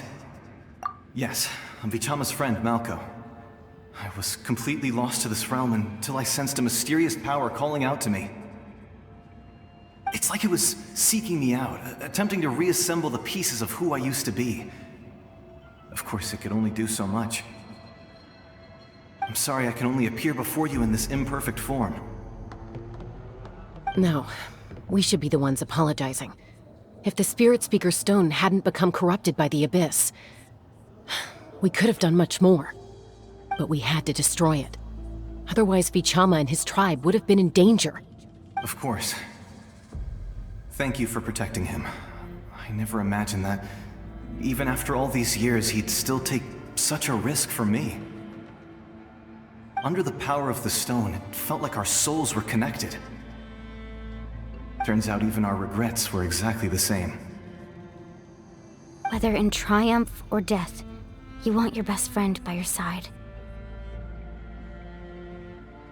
Exactly.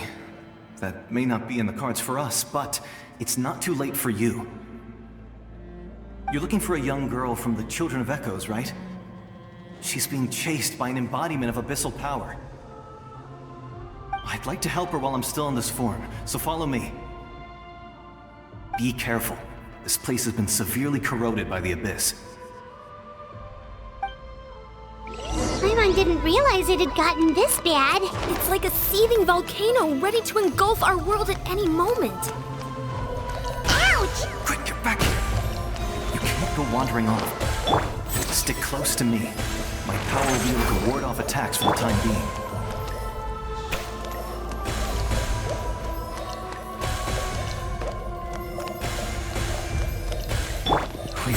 keep this up.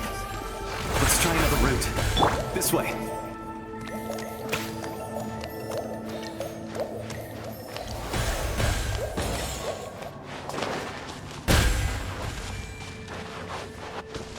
Mind the side effects.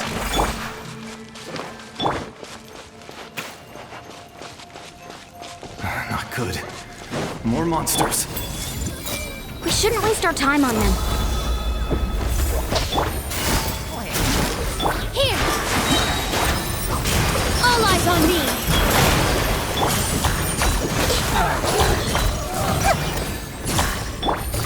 Busted.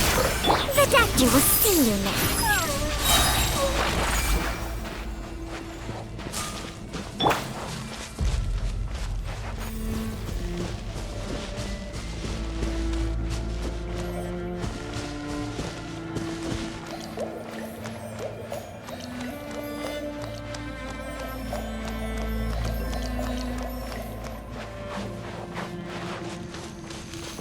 Oh, Paimon can't see anything! It's easy to get lost here. Just stick close.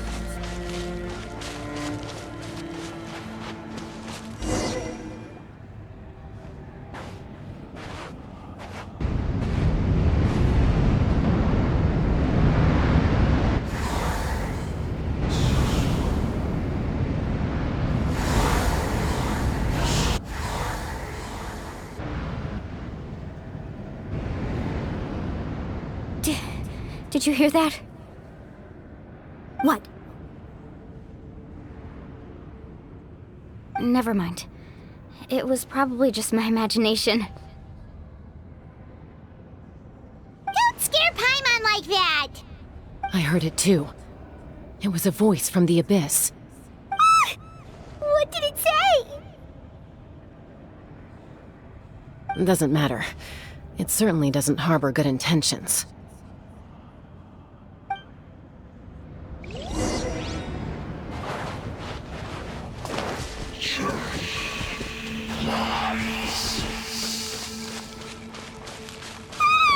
Paimon just heard it too! Let's keep going. Paimon wants to get out of this place!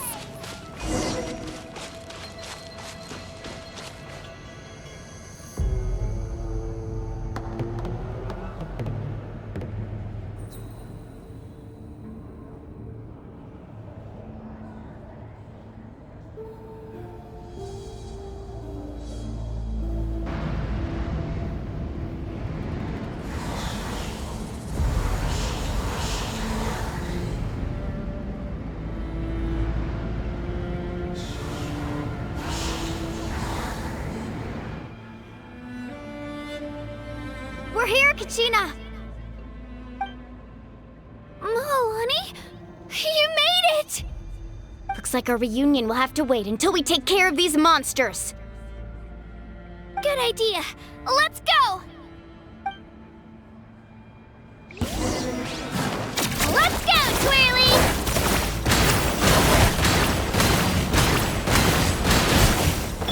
I see everything. The Temple of Wisdom.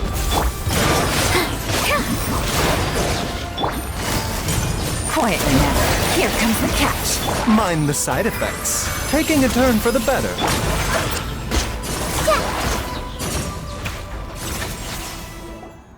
You're here.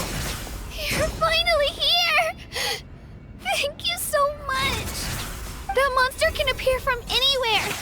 It almost caught me a bunch of times. The Wyup's power helped keep me hidden, so I just tried to stay out of sight until you got here. Had a girl. You did so well. And most importantly, you weren't hurt. Should we start heading back then? Actually, I have a request. Will you come visit the Wyup with me? I can't exactly put it into words, but something's wrong with the Ode of Resurrection. And I know it has something to do with the contamination from the Abyss. That was the Pyro Archon's theory as well. Everything we've seen here certainly seems to back it up. In the Night Kingdom, there are 6 main totem poles representing the Wyup of each tribe. You can think of them like the body of each Wyup. Additional totem poles, like the ones around here, serve as proxies to which the Wyab can extend their consciousness. There are countless proxies scattered around the Night Kingdom. Through them, the Wyab can extend their consciousness over the entire realm and track down souls no matter where they roam. But if a proxy were to become severely contaminated, then a soul could become lost within the Night Kingdom. Judging by the current situation, I don't think we're dealing with just one contaminated proxy. Even if we could drive back the abyssal power from one of them, that probably wouldn't even put a dent in the problem. Still, we can't just leave the Wyab to suffer. It's protected me this whole time. I agree. We might even manage to draw out the monster that's been hunting Kachina. Getting rid of the monster might slow down the deterioration of the Night Kingdom.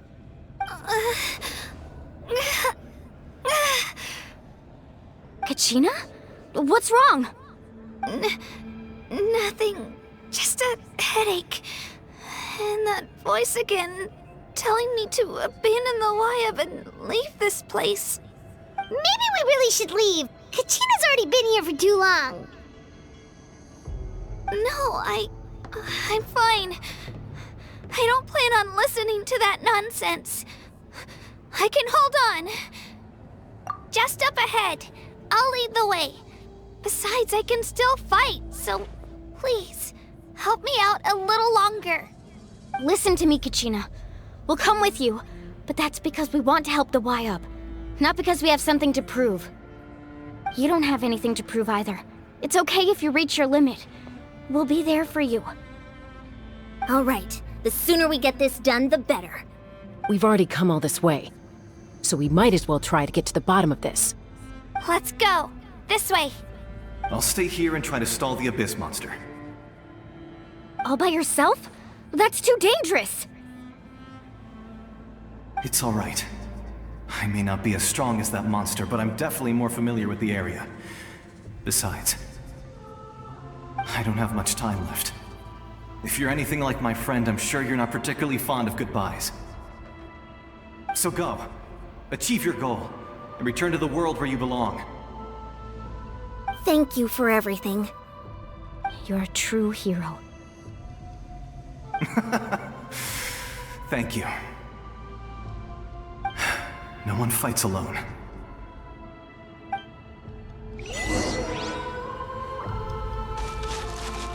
Does your head still hurt? Let me help you walk. I'm fine. You should know I'm made of stronger stuff than that.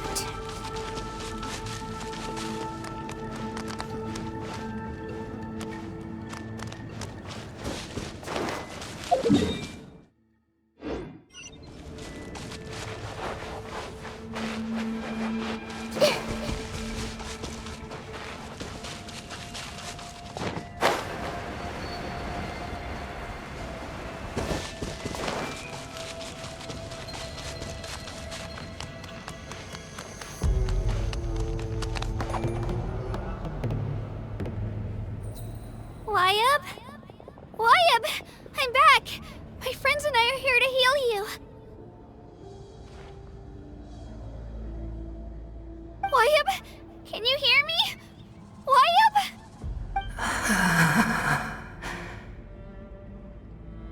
So we were right. The contamination is already too severe. It's preventing the Wyab from answering our calls. All right, get ready, everyone. Time to purge the abyssal energy from this place. Careful. We've got company. Already?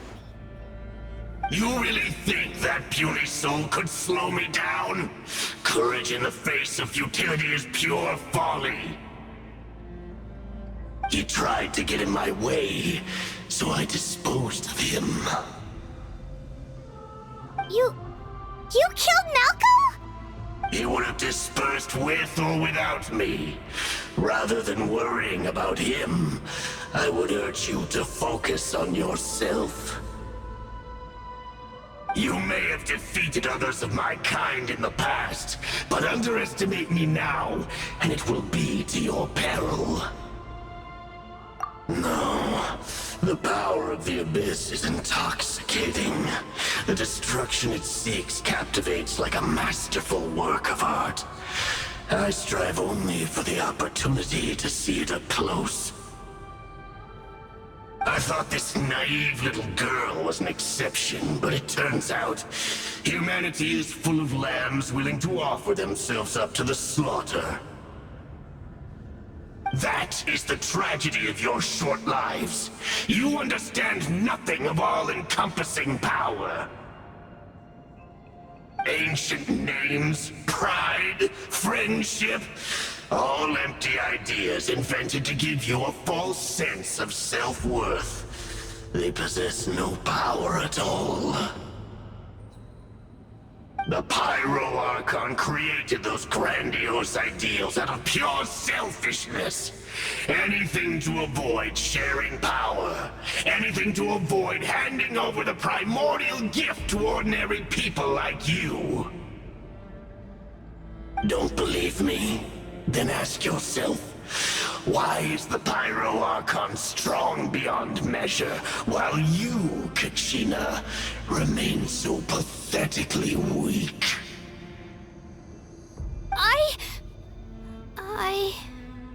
Kachina! Give me your hand.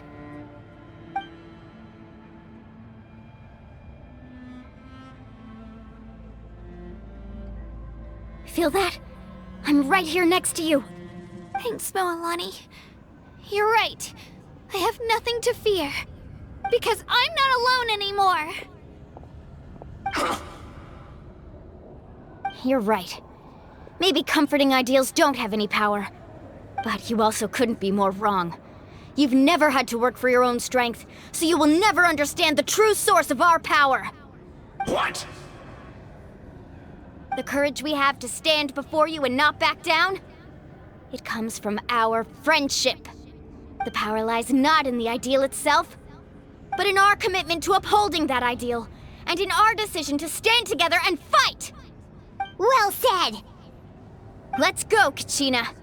It shouldn't take more than 2 of us to handle an enemy like this. Sorry in advance, but you deserve what's coming to you! There aren't many in Natlan who can beat us when we're together. It's time he got a taste of that kind of power. Need a surfboard? Catch an epic wave! Whoosh! Right here! Clear the area! Faster! Surf's up! The power of flame compels me! Right here! Time for my coming! Let's ride! Woohoo!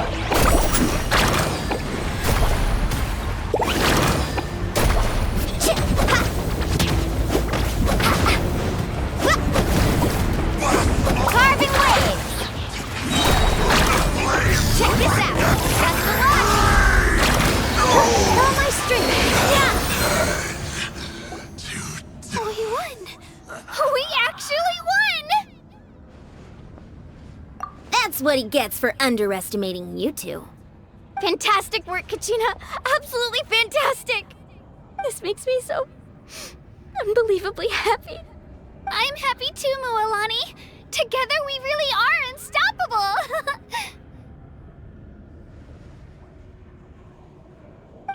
Huh? What's happening?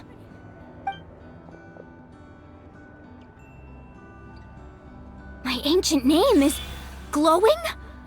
But I thought I didn't bring it with me. It's probably a projection from the real world. But that doesn't explain why it's glowing all of a sudden. Wait, does that mean you're...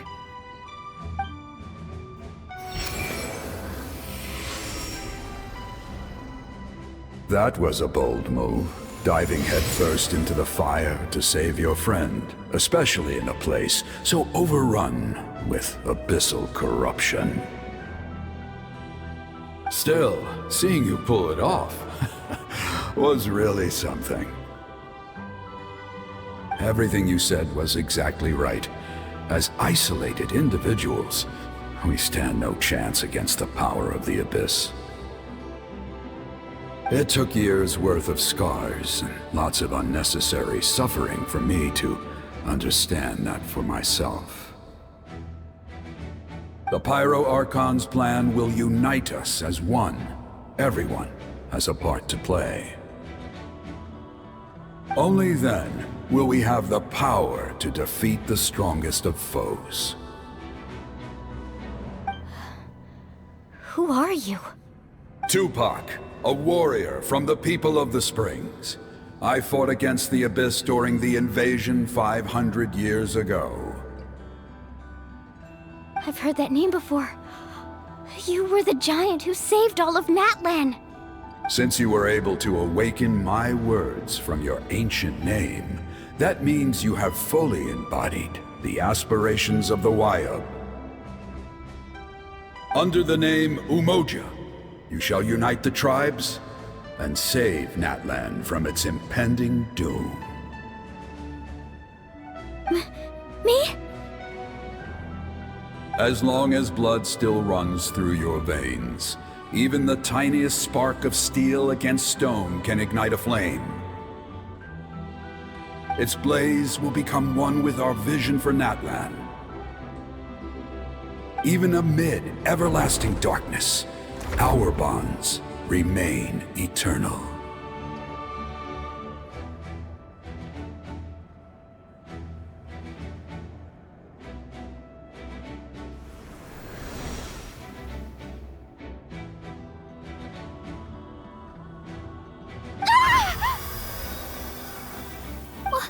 What's wrong, Mualani? So many memories. My brain was just flooded with everything he once knew. So that's what happened. What do you mean? Did you just figure something out?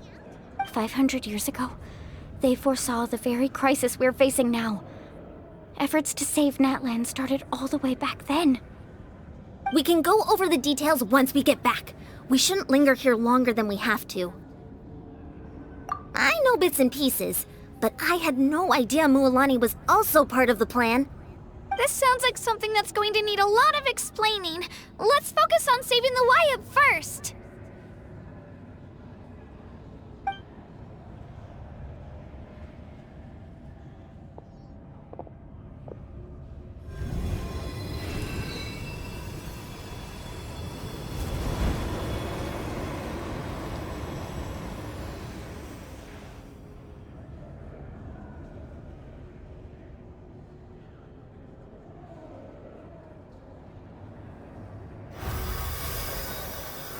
Okay, that should be enough.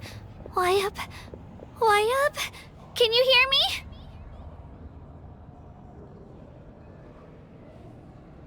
I hear your voice, Kachina, my dear child.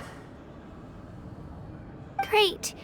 Well then, I'm afraid it's time to say goodbye. I just wanted to make sure you were okay before we leave, but we can't afford to stay here any longer.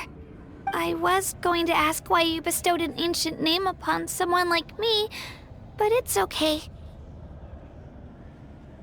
I'll keep searching within myself for the answer. I'll never stop trying to improve my strength. One day, I'll live up to the hero you saw in me. You are already an outstanding child in my eyes, Kachina. No matter what happens. Huh? You are all my most beloved children. It has always been my honor to protect and nurture you. Your ancient name is just that. A name. Much like your parents chose to name you Kachina, I also gave you a name, but it need not define you. Focus on who you want to be. You are already worthy of your name. Now, you need only devote yourself to becoming a better you. The story of your ancient name is for you to continue. Just like your parents, my love for you will never change, no matter what the future holds.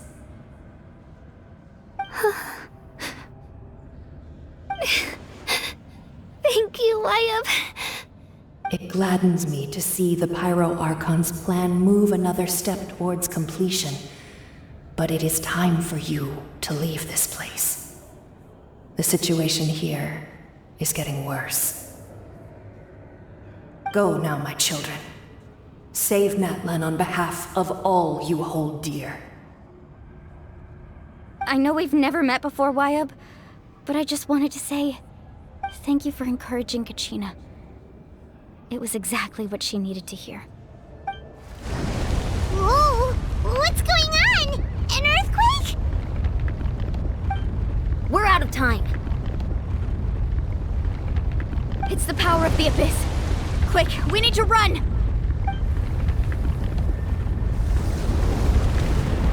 It's a Sealy! The Sealy opened the way for us!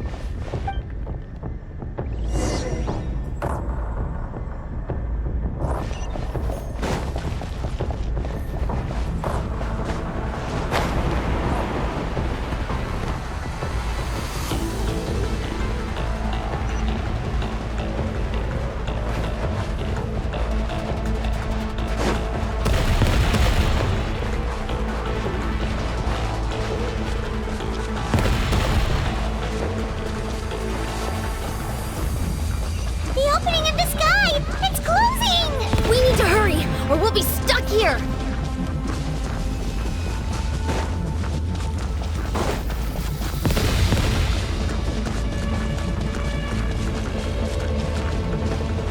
Watch out for the falling rocks! Quick, through the middle!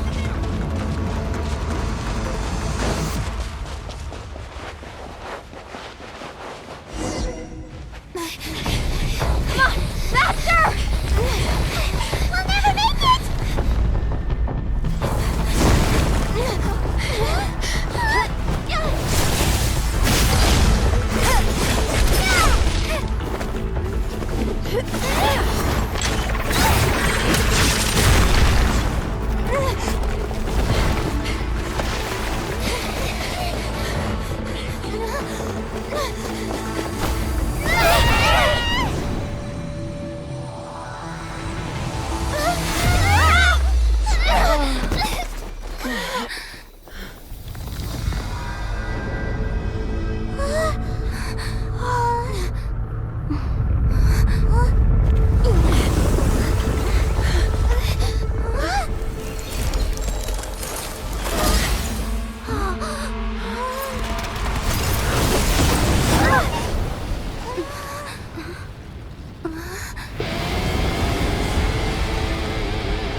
You've done well. Now come home.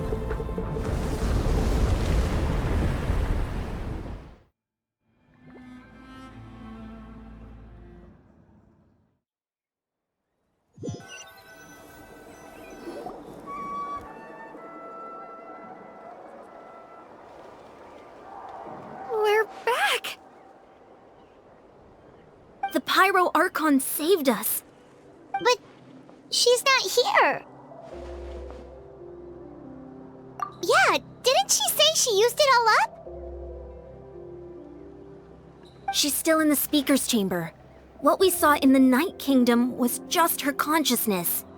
So you're saying her consciousness did all that? Every great display of power comes at a price.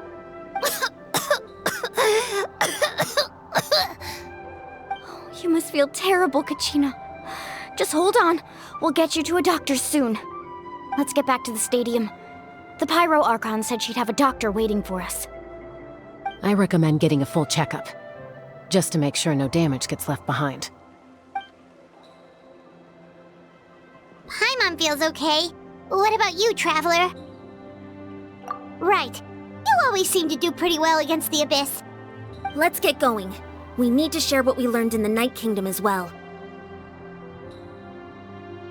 Right. The Wyatt mentioned something about the Pyro Archon's plan. What is it exactly? I'll let her explain everything. We're all a part of the plan now. Every move we make from here on out will decide Natlan's ultimate fate.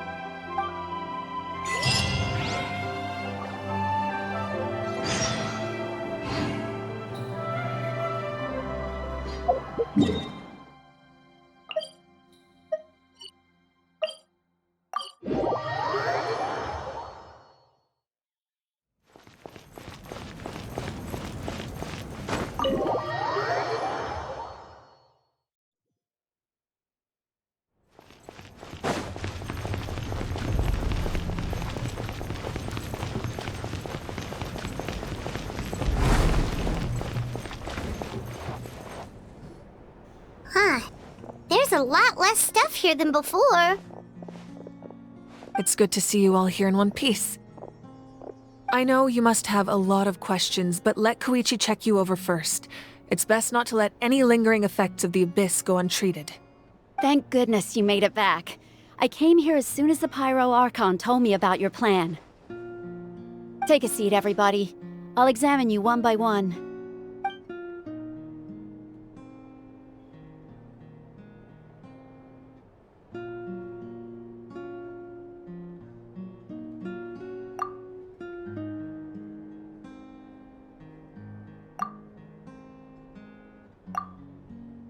All right, that should do it for now. But just to be safe, I'll perform another checkup in a couple of days. I have to say, though, I've never seen anyone react to the Abyss like you, Traveler. It's like you're completely immune to its power. She's always been special like that. She can even purify its power. Wait, now that you mention it, Paimon doesn't think she's affected either. Given the current situation, that ability will likely play a great role in the events to come. Of course. I still have patients to see, so I'll head out. Thank you, Koichi. All right, all right. We might not see eye to eye, but we both had good intentions. Just give it time. I'm sure we'll figure things out between us one day. Yeah.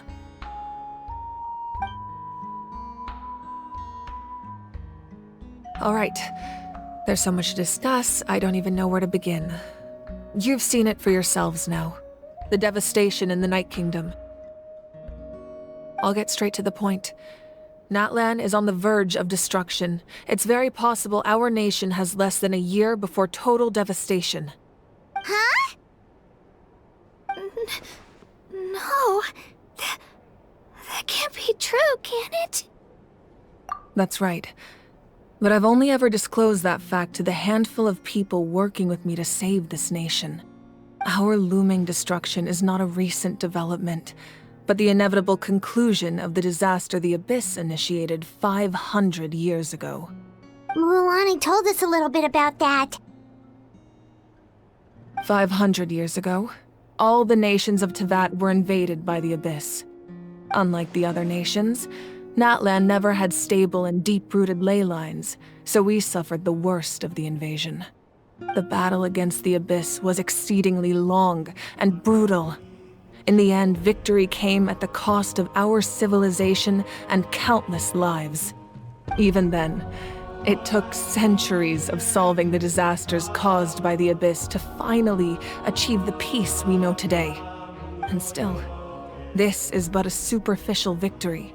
The forces of the Abyss have merely been driven back underground. Their threat to Natlan remains as real as ever. I'd never have guessed. The problems plaguing the Night Kingdom are all the more complicated because that realm is essentially functioning as Natlan's ley lines. Immediately after the war, our calculations estimated that we would have a maximum of 500 years before the Night Kingdom was completely lost to the Abyss. But at that time, we were a nation of the destitute. Our people no longer believed in victory, nor did they hold hope for the future. Our civilization was dying, our faith crumbling, and the line of power passed down from the Wyatt nearly severed. If we didn't bring the nation back together, it would be foolish to even dream of defeating the Abyss in the future.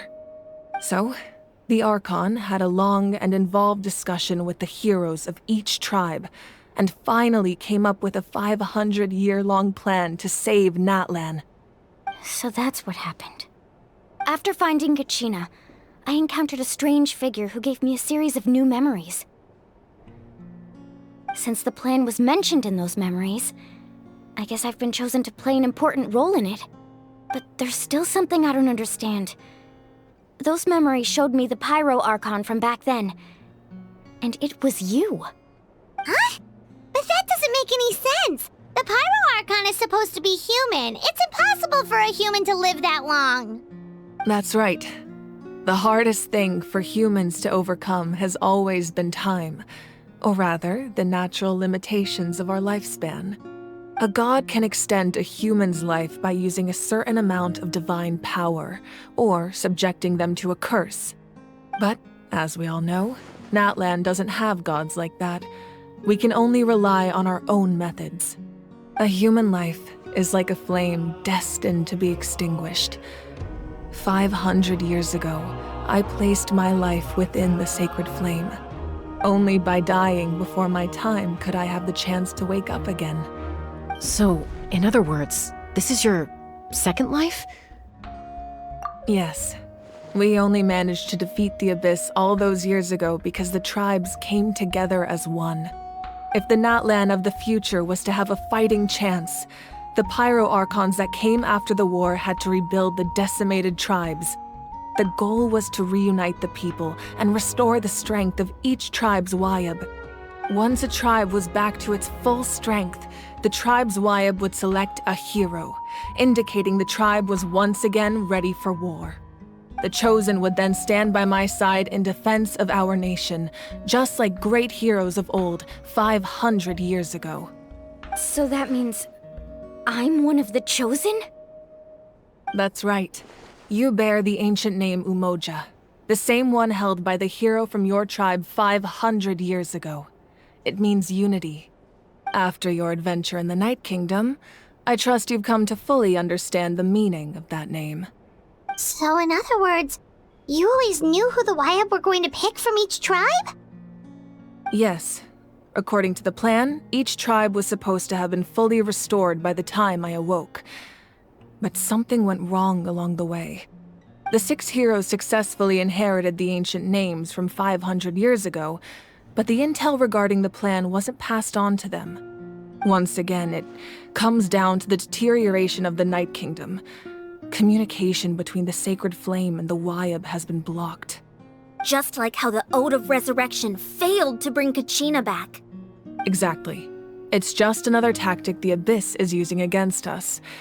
The Abyss may not possess intelligence, but its methods certainly aren't easy to counter. If we want to unblock that information from being passed on, my presence alone isn't enough. The ancient name-bearer must establish a greater connection to their name. So, I've tried my best to help them from the sidelines. Currently, Shilonin of the Children of Echoes, Kinich of the Scions of the Canopy, and Iansan of the Collective of Plenty have all been acknowledged by their names. During your adventure, you too earned the acknowledgement of your Wayab, Mualani. In the process, you gained the memories stored within your name. But we have less than a year! Yes, but we have no choice. We cannot start the plan until all the heroes have been gathered. That's also why I haven't been able to take action despite the urgency of the situation. But if you knew this whole time, why didn't you just tell me about my role in all this? Wouldn't that make everything go a lot faster? Perhaps, but the opposite could also be true. Knowing your destiny too early could mean failing to realize your full potential. Just like your determination to save Kachina, I hope your commitment to this endeavor comes from your own strength of will, rather than a sense of obligation. So I suppose you're not going to tell us who the final 2 heroes are then? That's right. Their time is yet to come. Putting pressure on them beforehand will only hinder their development. I can only trust in the judgment of the Wayab. I have never believed I could solve this crisis alone. In fact, it was precisely because I chose to trust and rely on others that we managed to get this far. Natlan's salvation lies not in its Archon or any singular individual. but in us all. You're quite perceptive, aren't you? I thought I might get away with avoiding the topic. Huh? Oh, right! All of the stuff you stored here before, where did it all go? Even though I sacrificed my power, I still needed a contingency plan to ensure you would make it back from the Night Kingdom. After all, I was the one who allowed you to take that risk, and Mualani has an important role to play in my plan. In addition to their sentimental value, the items I stored here held a much more important purpose: fuel. Fuel? So back then, that's why you... Yes. The stories embodied by those items are certainly important, but there's an even more significant trait they all share. Every item belonged to a hero of Natlan. Over time, they became imbued with a certain amount of contending fire from being carried in battle. On their own, each item's power is limited, but together, their combined effect can prove quite useful in a dire situation. By burning those items, I was able to activate the contending fire stored within them to open the boundary between the two worlds. It was a rather crude approach, so all their power was depleted in an instant, as you can see. But weren't they all precious treasures? What about their stories? That's exactly why I dragged you all here. No matter what, I never wanted the Pyro Archon to have to use that power. Oh, I'm so sorry. You have nothing to be sorry for. You all deserve my thanks, actually. If you hadn't saved the totem pole, that area of the Night Kingdom would have been forever lost to the Abyss. And then, it would only be a matter of time before the Children of Echoes was met with disaster. Besides, when those heroes entrusted their belongings to me, or the Pyro Archon of their time, it was out of a desire to contribute to Natlan's survival. If they knew those items helped save the present-day heroes of Natlan, they would not mourn their loss. Even when you put it that way, I still feel bad. There's no need. Remember what I told you about time? The people and the events of the past are never truly lost to us. We simply carry them with us in a different form. In that sense, we didn't lose anything at all. If you still have regrets, let them fuel your resolve in the battles to come. Your deeds will become new legends and nurture new forms of power just like the items once stored here. Well, we'd still like to return the favor. Well, if that's the case, just treat me to a drink sometime. Now that Kachina has returned, we can finally hold the victory feast and celebrate your team's triumph in the Night Warden Wars. And we could all use the rest, that's for sure. Plus, you'll be able to silence everyone who doubted you once and for all, Kachina.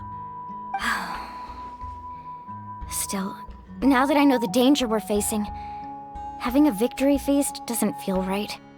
Try not to let it get to you. It's important to stay calm. Worrying about it will only affect your judgment. All right, you should head out. I'll join you in a bit.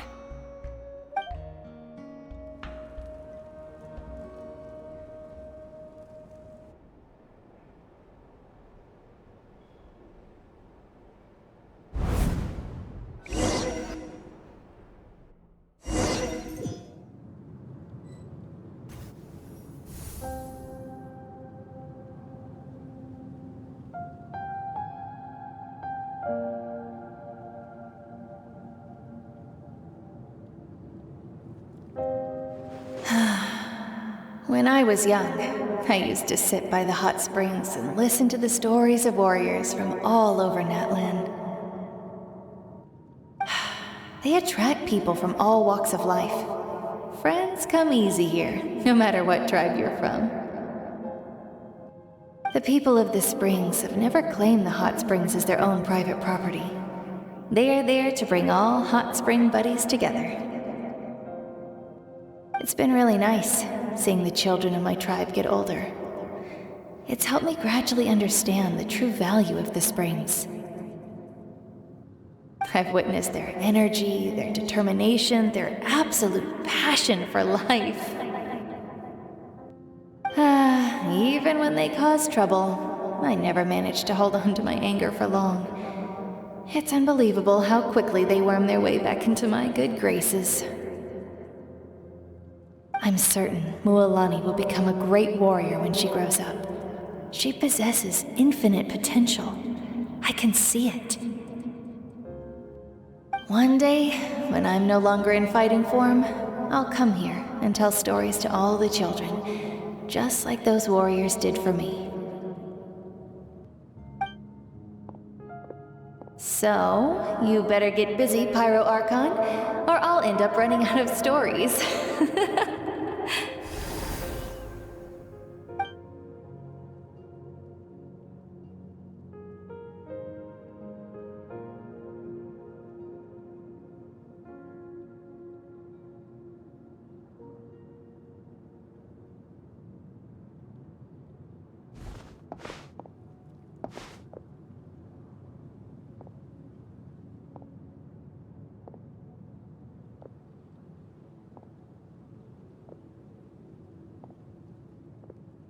Our nation is engulfed in darkness. Our tribes stand divided, and yet you promise victory in the distant future.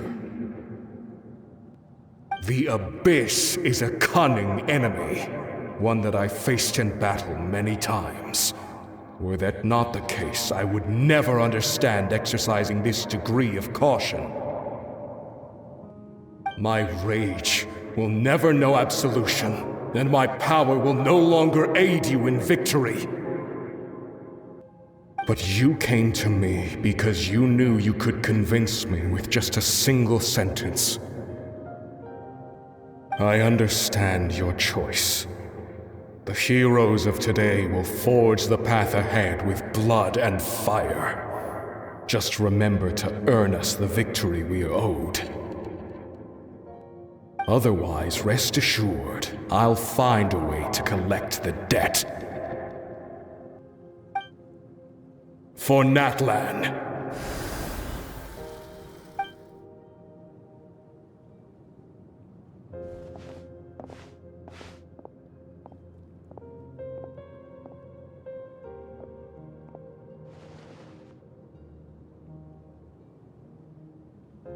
So, you're gonna head 500 years in the future to serve as the Pyro Archon again? But what about the you from right now? You're just gonna die? You can't ask her those questions and expect her to answer, my dear. The decision is hers to make, and she deserves our support. We will do everything we can to rebuild the tribes. Don't you worry. Even across time, we will all do our part to fight for Natlan's future. Yeah, Mom's right. We'll always believe in you, sis. Oh, seriously though, Dad should be here. Where is he? I imagine he didn't know what to say, so he chose not to come at all. Don't take it to heart, my dear. That's just who he is. Just remember, no matter what happens in the future, we will always love you.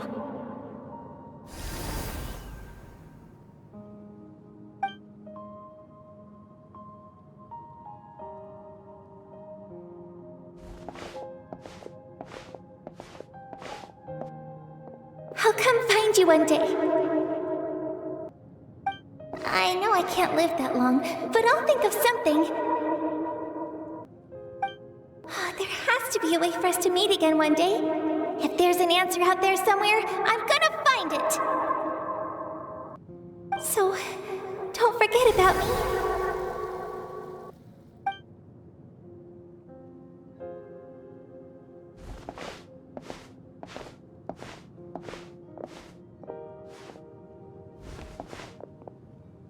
If that's your decision, then you have my full support, Archon. May our children live to see such a lovely son. For Natlan! No one fights alone.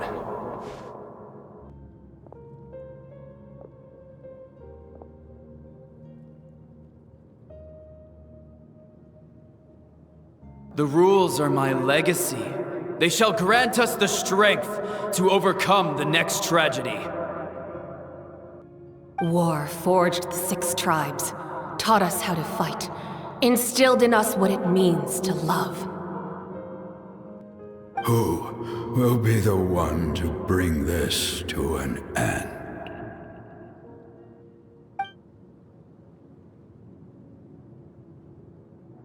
We are the inheritors of memory and legend.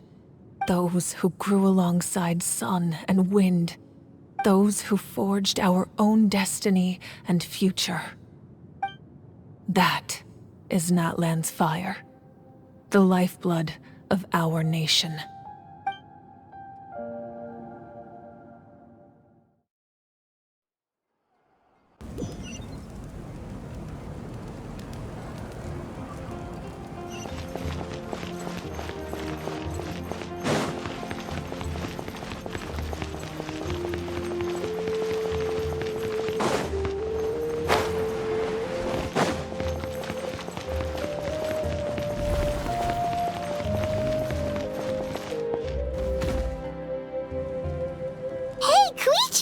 You here for the victory feast too?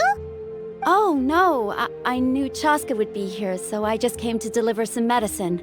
I was about to leave, actually. It's not that I don't want to celebrate Kachina and the others. I'm so glad she made it back. It's just... well, I'll make things awkward if I'm around my sister right now. Ah, well, you two had a fight, so Paimon can understand. She didn't cause any trouble during your trip, right? Yeah, she was super helpful. She gave us a lot of useful information about the Abyss. That's good. That's all I needed to know. Is there a reason you asked?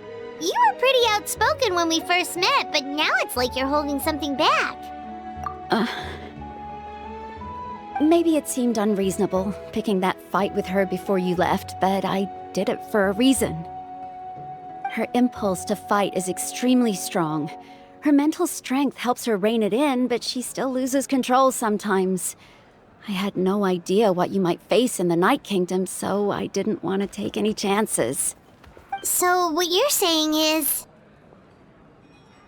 Okay, so maybe it sounds a little stupid, but it works pretty well. It helps her keep her cool for a little while, at least. Anyway, I'm just glad you were able to make it back safe and sound. That's all I wanted. But do you really have to go that far? Can't you just talk it out? No way. Chaska never opens up about her own pain, especially to her family. She can't learn about this, or it'll be even harder to help her. I appreciate the understanding, and don't worry. I'll find a way to help her ease this burden. Anyway, I need to get going. Enjoy the celebration. Oh, and if you ever need a doctor, you know who to find. Huh. Who would have thought there was a deeper reason behind their arguing? In the end, it's all the Abyss's fault. Paimon's had enough of them.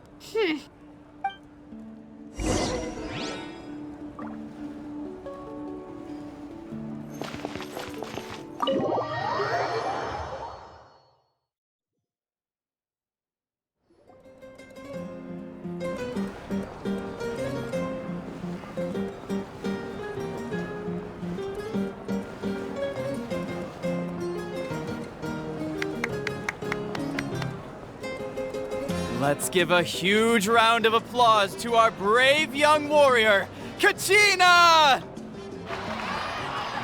Woohoo! Well done, Kachina. Thank you, everyone. I'm so glad I finally made it. I always knew you could do it. With so much potential at your age, you have a great future ahead of you. You're one to talk. Don't think I didn't know you were the first person to abandon your team. I'll be dealing with you when we get back. I had no choice. My friend invited me. I couldn't just say no. Oh, really? So you weren't just trying to get ahead in the first round? I wasn't, I swear. I just happened to find that bearer injured in the wild, so I stopped to bandage his wounds.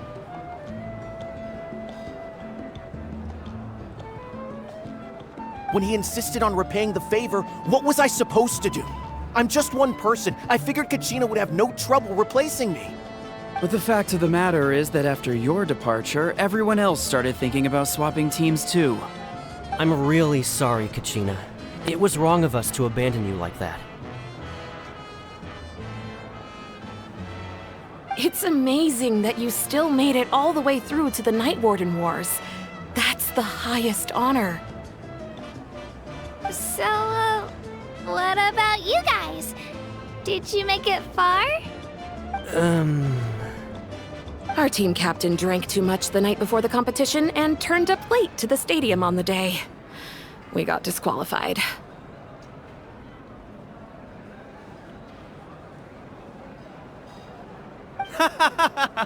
Serves you all right. No sympathy from me.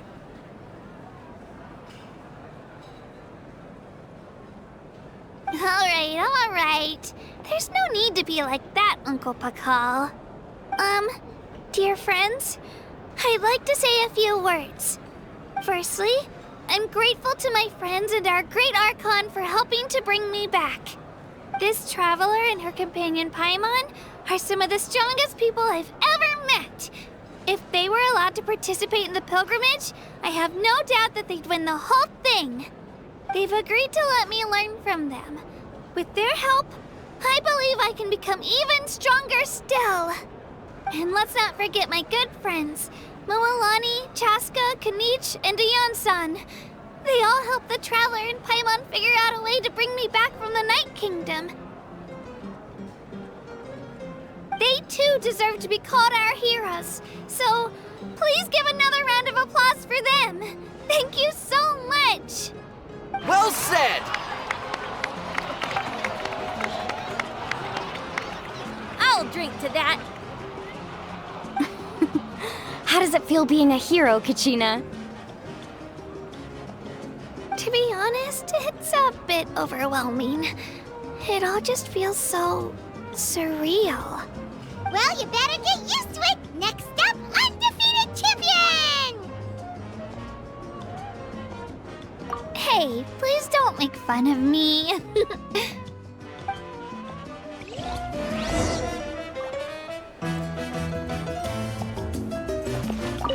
My apologies. I knew more than I let on.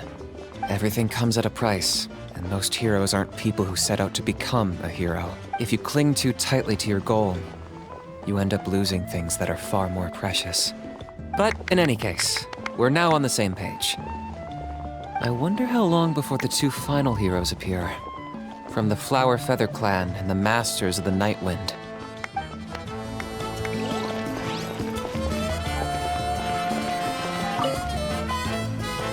At previous victory feasts, you'd always find me in the crowd singing and dancing. But after what I found out today, it's too much. I'm still trying to process it. It does feel weird seeing you so out of sorts. Is this another pearl of wisdom based on your adventuring experience? Well, Paimon agrees with the Traveler. Everyone's come together to celebrate Kachina's achievements. That's gotta be a first.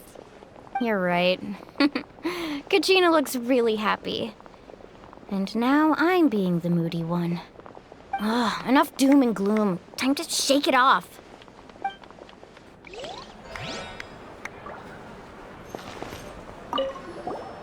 I've been through so much all at once. Everything still kind of feels like a dream. Are you still feeling unwell? Nope, all better now. I told you I bounced back pretty quick, so don't worry about me. I bet you guys must be tired, though. Make sure you get some good rest tonight. You gotta recharge so you'll be in the mood to have fun.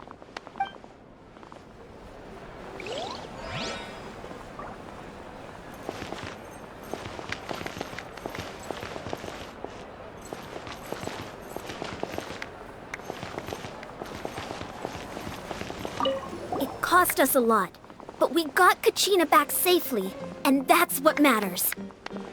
There'll be even tougher challenges coming our way in the days ahead, though. We'll have to train harder, make sure we're in peak condition. That includes you, Paimon. I can do a special one-off session to show you the ropes. Interested? No thanks. It's rare to meet travelers as strong and brave as yourselves. I raise my glass to you. Anyway, my sister's already gone back to our tribe. She has patients to treat.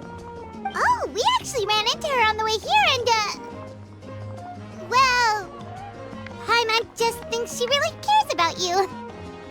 Yeah, I'm planning on visiting home myself in a few days. To tell her and the rest of the family that they need to be extra careful. I just hope they take it seriously. The Abyss has likely sensed your arrival in Natlan by now. So exercise caution on your adventures as well.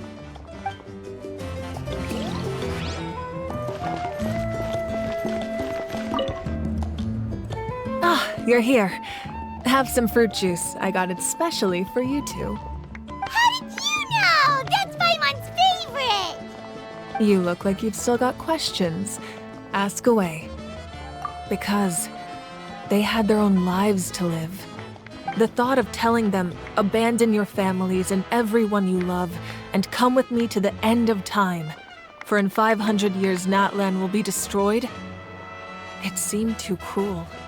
You could just as easily point out that everything in this world would come to an end eventually. But life is short. And beyond a point, it just doesn't seem real. Imagine if I said, let's leave right now, and go save the sun because it'll flame out in a few million years. It would sound quite ridiculous. I couldn't make them shoulder that burden with me. Besides, every generation will have its heroes, this one included. The plan could still work without them. Or, of course, without me. But since I was the one who came up with the plan, I felt duty-bound to see it through to the end. Paimon's suddenly remembering that portrait in your room. Was that your family from back then? Yes, it was. So when you asked me who my sister grew up to be, the truth is that very little information survives. From what I've been able to piece together, I can conclude with a reasonable degree of confidence that she ended up as an architect and artist. She played an instrumental role in rebuilding the Scions of the Canopy tribe, designing and building many houses. But of course, none of her buildings are around anymore. Still, it was an impressive achievement, and I'm very proud of her. You feel loss keenly. It seems to stir up feelings of regret in you. But this is something I have long since come to terms with. This is a war, and there can be no war without loss. I am already far more fortunate than those who lost their lives to the Abyss. The people of Natlan look to me as their Archon, and the weight of their expectations is mine to bear. I must see our fate through to the very end, no matter what I may find there. Yeah, doesn't that mean the way everything ends has already been written, including your plan? I suppose, but so what? Don't forget, time takes many forms. The past, present, and future coexist, and all are equally important.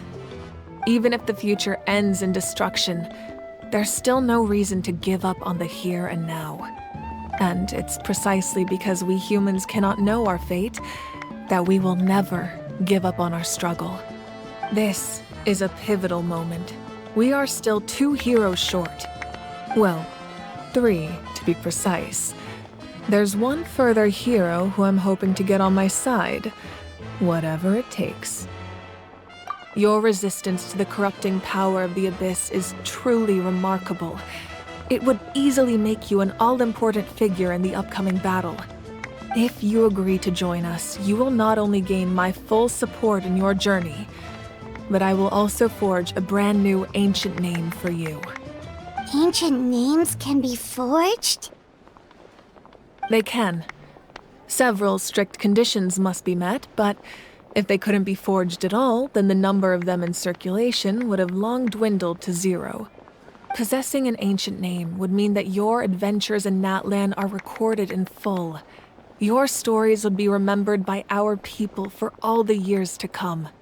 The Ode of Resurrection may have temporarily lost its power, but still, take this as my personal guarantee that I shall never let you fall. Just like in the Night Kingdom, I will be there for you. That is a promise I will fulfill at all costs. This nation always honors its heroes. Yeah, we can't just ignore the situation here. Wonderful. Then I'll reach out to Shilonen right away. She's the one who will forge the name. We've never forged an ancient name for an Outlander before, but I trust she'll find a way.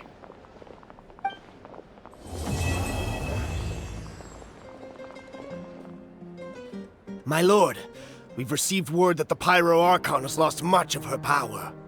Although your injury complicates things, this is most certainly the opportune time to seize the Gnosis. Victory and defeat are rules, not outcomes. I have never taken advantage of an opponent in a time of weakness, and I don't intend to start now. As for you, I must confess, I did not expect that little trick of yours to save the day. No matter how dense the fog, as long as the sun remains, we cannot turn day into night. She could have dispelled it. She simply chose not to. You don't have much time, and you're injured on top of that. What do you plan to do next? I'm beginning to see just how useful you may turn out to be. You heard something from here, didn't you?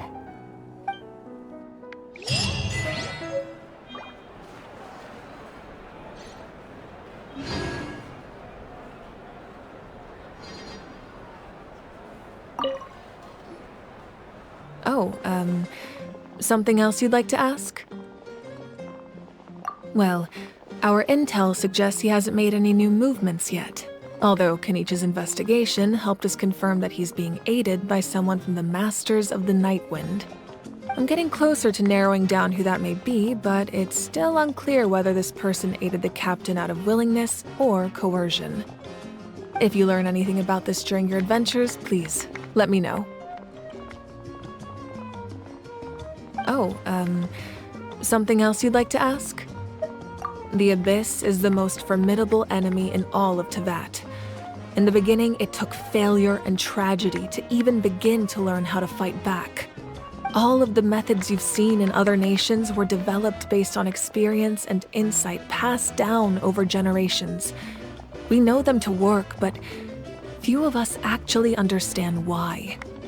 It's the same for the method we use here in Natlan. Ever since ancient times, elemental energy has been one of our most reliable weapons against the Abyss. As for the principles behind it, I'm afraid you might have to seek answers from someone older than the position of Pyro Archon itself. Oh, something else you'd like to ask? That also comes down to the long-standing effects of the Abyss. Our people's survival is inextricably tied to the Wyab, but their power has its limits. They cannot offer our people the same degree of protection outside our borders. In fact, people who do decide to leave often suffer from memory loss and emotional issues. Everyone in Natlan understands this. That's why our people never leave without a good cause. Even if someone is left with no choice, the chief of their tribe must seek approval with the Wyab to grant them leave. And the Wyab have always been very strict about granting that approval, since extending protection beyond our borders means consuming power reserved for our fight against the Abyss. Still, there's no need to worry. The Wyab extend their protection to all within Natlan, including visitors from afar. Oh, something else you'd like to ask?